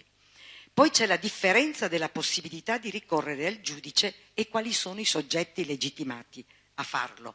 Si parla infine di discriminazioni dirette e indirette, ma anche di discriminazioni individuali e collettive, a seconda se parliamo di lavoro o di diversi motivi. Allora, nella disciplina per motivi diversi, per esempio, i contenuti comuni e le parti importanti riguardano le discriminazioni fondate sulla razza e l'etnia. Per esempio, sono stati istituiti il registro delle associazioni e poi l'organizzazione, l'ufficio nazionale si chiama UNAR. Questa previsione di strumenti c'è solo nella direttiva e quindi nel decreto legislativo per razza ed etnia e non per gli altri motivi. La situazione naturalmente si aggrava perché sempre più spesso noi abbiamo casi di discriminazione multipla, e cioè il motivo, il primo è il genere, e poi per tutti gli altri motivi di cui vi ho già parlato. A chi rivolgersi? Se uno vuole denunciare, chi può intervenire e in base a quale norme in questa farraginosità? È sufficiente la competenza della consigliera di parità che si occupa solo di discriminazione di genere? è evidentemente no. Allora, il governo aveva nel 2005, con la delega del 246, aveva deciso di unificare tutte le norme, no? Di fare un testo unico, perché l'Unione Europea ha richiamato fortemente a fare il testo unico. Non è stato fatto nel 2005, abbiamo avuto il decreto nel 2006 solo per motivi di genere, per cui la mia proposta è, ho finito, l'iniziativa legislativa, poi un dossier che metta insieme tutte le norme in attesa di un testo unico, e sul livello regionale, poi trovate l'abstract con queste proposte, partire dall'esistente. Non dobbiamo fare sempre tabula rasa, molte cose sono già state fatte, il tempo è scaduto.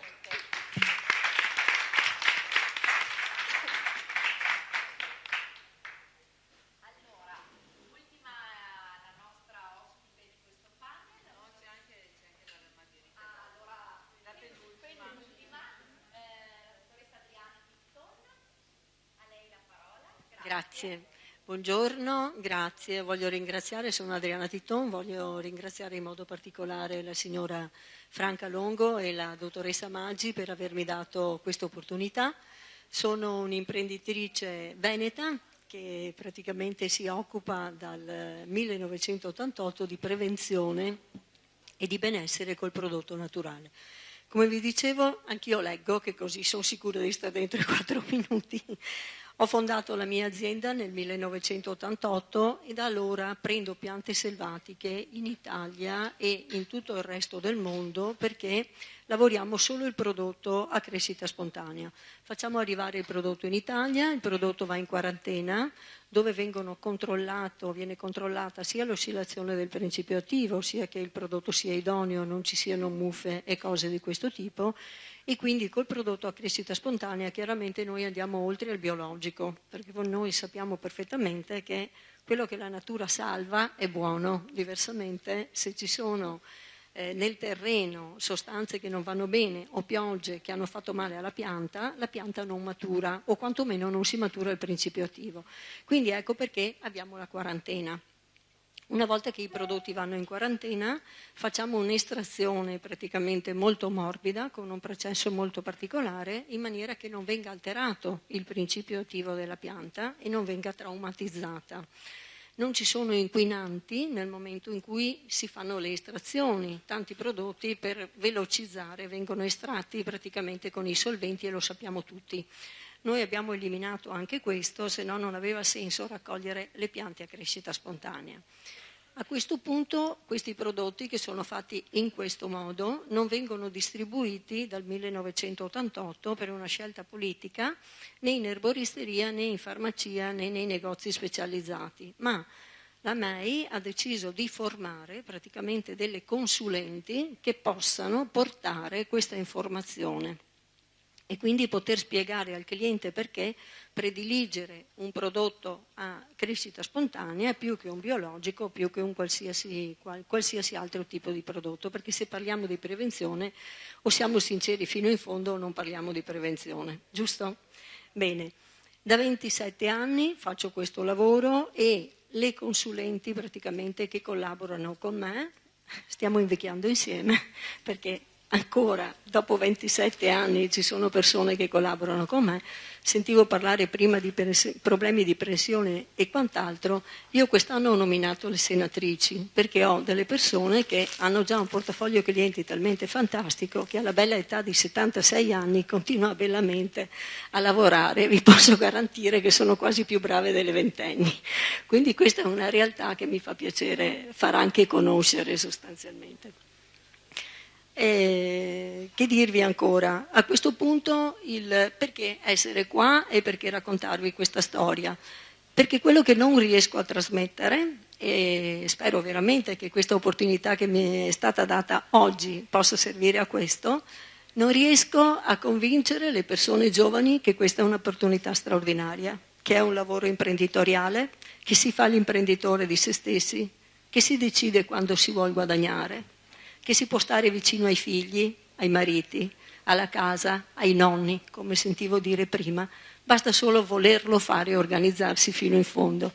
Ma in questi 27 anni è andata avanti, io ho avuto la fortuna che mio figlio ha abbracciato la causa e oggi, grazie alla presenza di mio figlio e alla presenza del professor Mazzocco dell'Università degli Studi di Padova, abbiamo creato un metodo brevettato con i prodotti naturali per la salute che nasce dai piedi e siamo presenti nelle più prestigiose spa europee, siamo presenti in Germania, in Austria e a Dubai e quindi oggi l'opportunità che offriamo alle ragazze giovani o meno giovani è di fare impresa, diventare consulenti del benessere e aprire una propria casa MEI in collaborazione con un estetista. La stessa opportunità viene offerta sia alla ragazza che vuol fare la consulente più l'estetista, sia all'estetista che si vuol mettere in proprio, vuole imparare a diventare consulente, con una formazione professionale che viene fatta trasferendo tutto il nostro know-how e per quanto riguarda il professionale, quindi i massaggi, i rituali eccetera che abbiamo creato,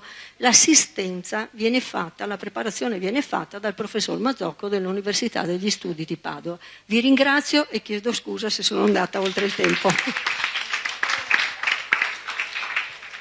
Benissimo, allora ringrazio anche io le nostre relatrici e facciamo accomodare gli ultimi due ospiti che ci accompagneranno alla pausa pranzo.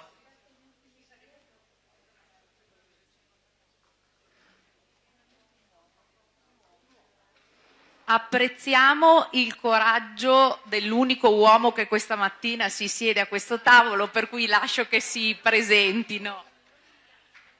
E vai.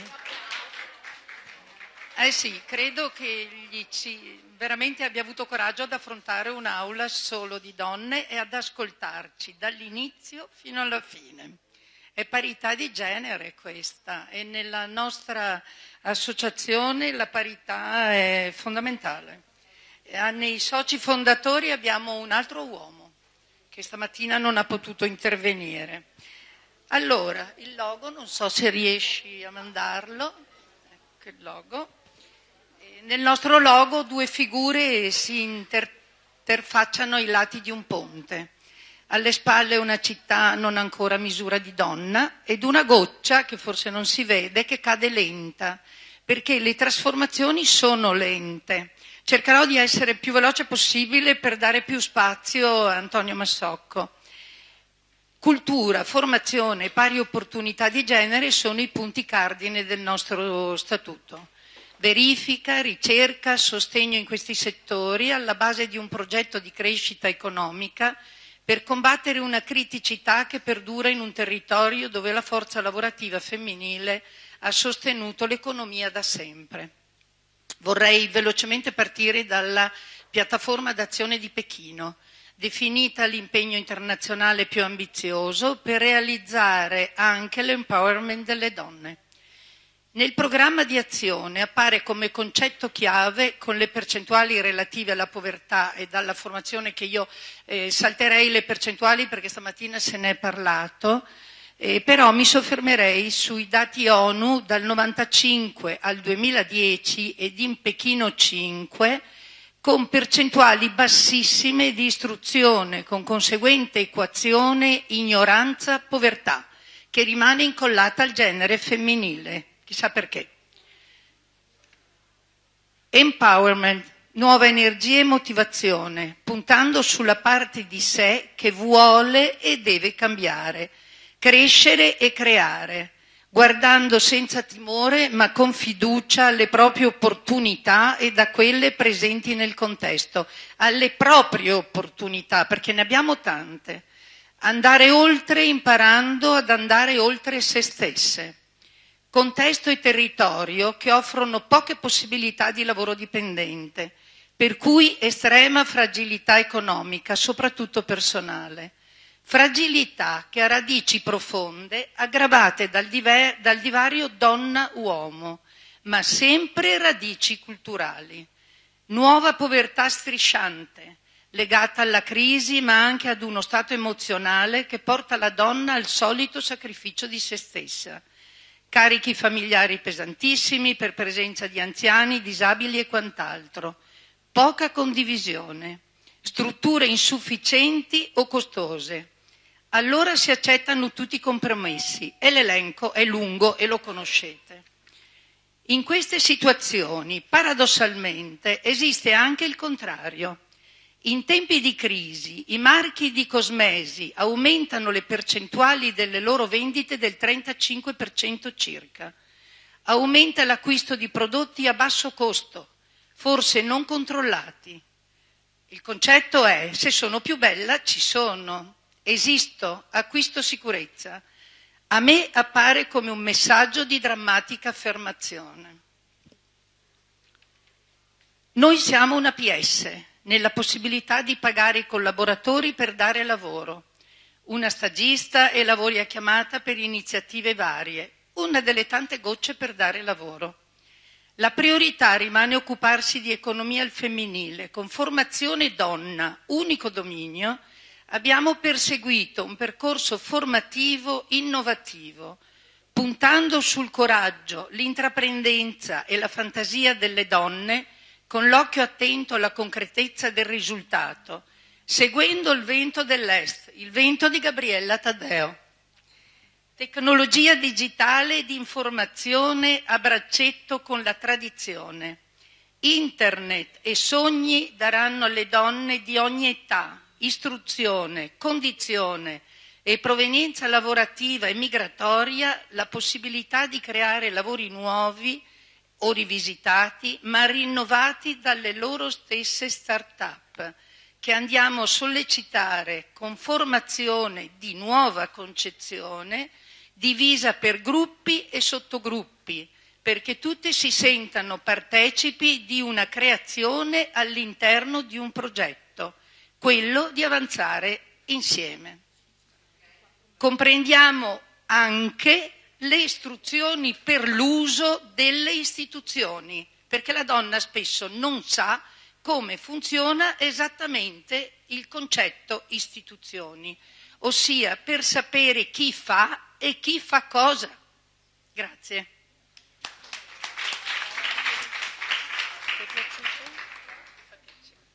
Allora, Antonio Bassocco, gli passo la palla al balzo perché sicuramente volevo dargli più tempo possibile, perché lui ha continuato a scrivere ed ha raccolto tutte le informazioni che noi gli abbiamo dato e spero che siano utili. Buongiorno. Non sono un giocatore di golf, ma parto con qualche handicap, nel senso che sono l'unico uomo e sono quello che paga prima del pranzo, per cui credo che ci sia un po' di... Avevo raccolto qualche dato, ma i tempi non ci consentono, preferisco non sacrificare il tempo rispetto a... Ok, il tema è fragilità economica e sociale delle donne. La mancanza di autosufficienza economica di molte donne è un problema endemico e drammatico, arcinoto. A questo punto la domanda dovrebbe e potrebbe essere: che cosa è stato fatto per trovare soluzioni coerenti? Qualcosa, molto forse, è stato fatto a livello legislativo, sul piano delle pari opportunità, della pari dignità del mondo del lavoro, sulla presenza equilibrata sia nelle pubbliche amministrazioni che nella imprenditoria privata delle quote rosa, termine delicato e così, che suscita qualche sensibilità. Qualcosa comunque si è mosso. Oggi sulla Repubblica ha dedicato due pagine al fatto che le donne, soprattutto quelle laureate, diplomate, stanno superando gli uomini, e questo mi sembra veramente molto, molto bello a prescindere. Comunque, qualcosa si è mosso, ma la vischiosità della società civile, posso dire un filino maschilista, rende il processo lento.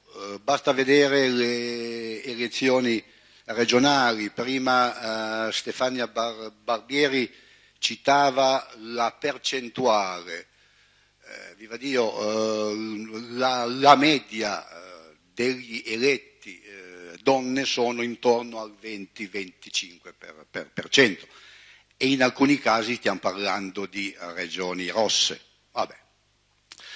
E tra l'altro appunto la mortificante presenza, direi forse meglio l'assenza, sarebbe più giusto dire, femminile nella classe dirigente e nei consigli di amministrazioni delle società private.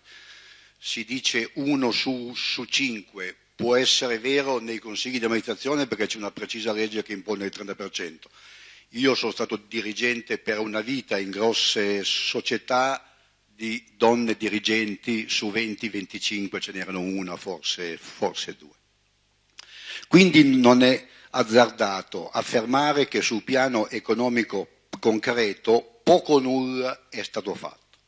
Il problema rimane lì, una sorta di convitato di pietra. Qualche dato veloce per capire meglio di cosa stiamo parlando. La disoccupazione, l'abbiamo detto in tutti i modi, l'avete detto in tutti i modi, è la madre di tutti i problemi.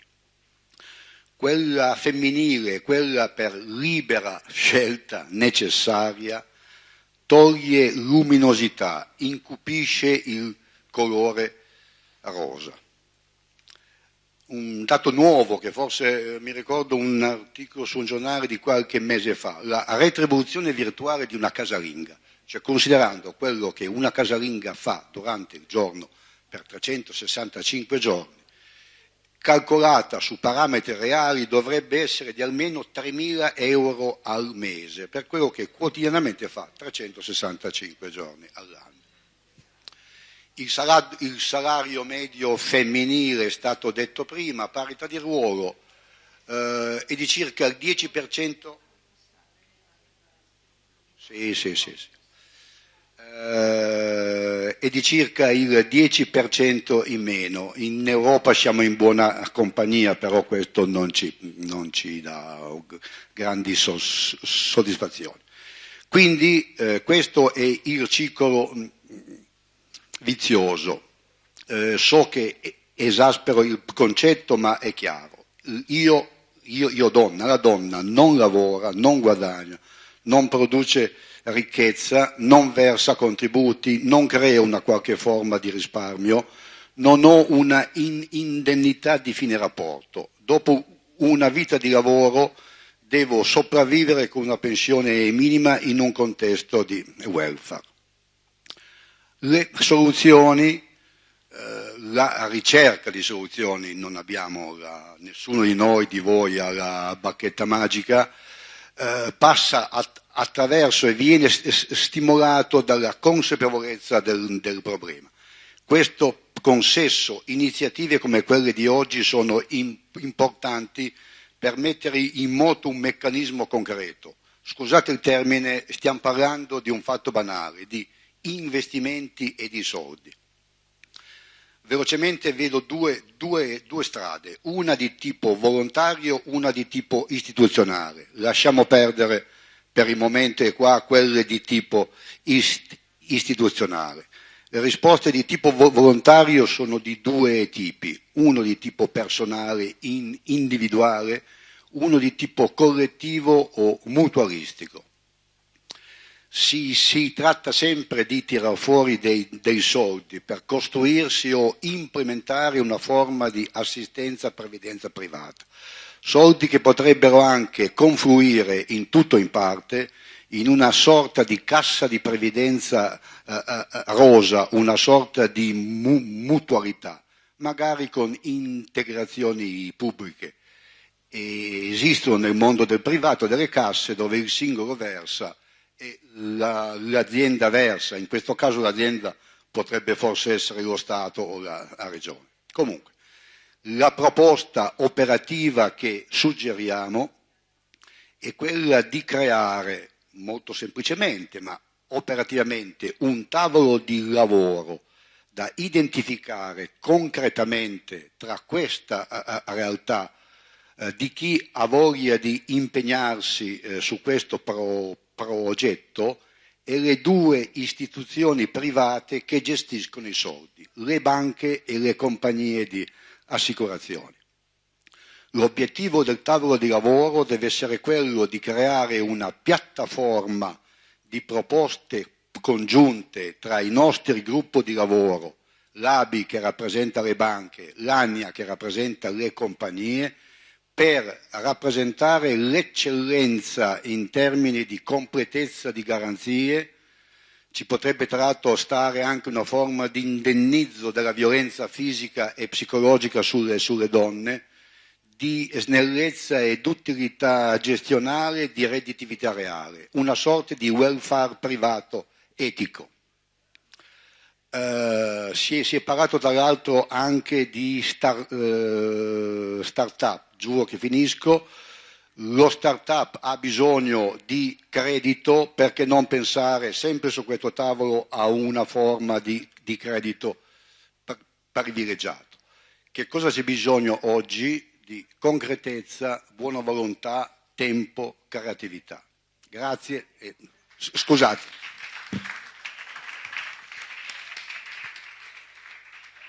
Chiedo scusa, ma siamo in ritardo di un'ora, per cui ritardiamo anche la seconda sessione del pomeriggio e inizia alle 14:30. Grazie, grazie, a dopo. Scusate, per le persone che non sono conoscitrici della zona, per il pranzo scendendo qui sotto in hotel o appena uscite a destra e a sinistra trovate facilmente dei posti per pranzare, quindi giusto per darvi qualche indicazione. Ci vediamo alle 2:30 e iniziamo alle 2:30. Buon appetito a tutte.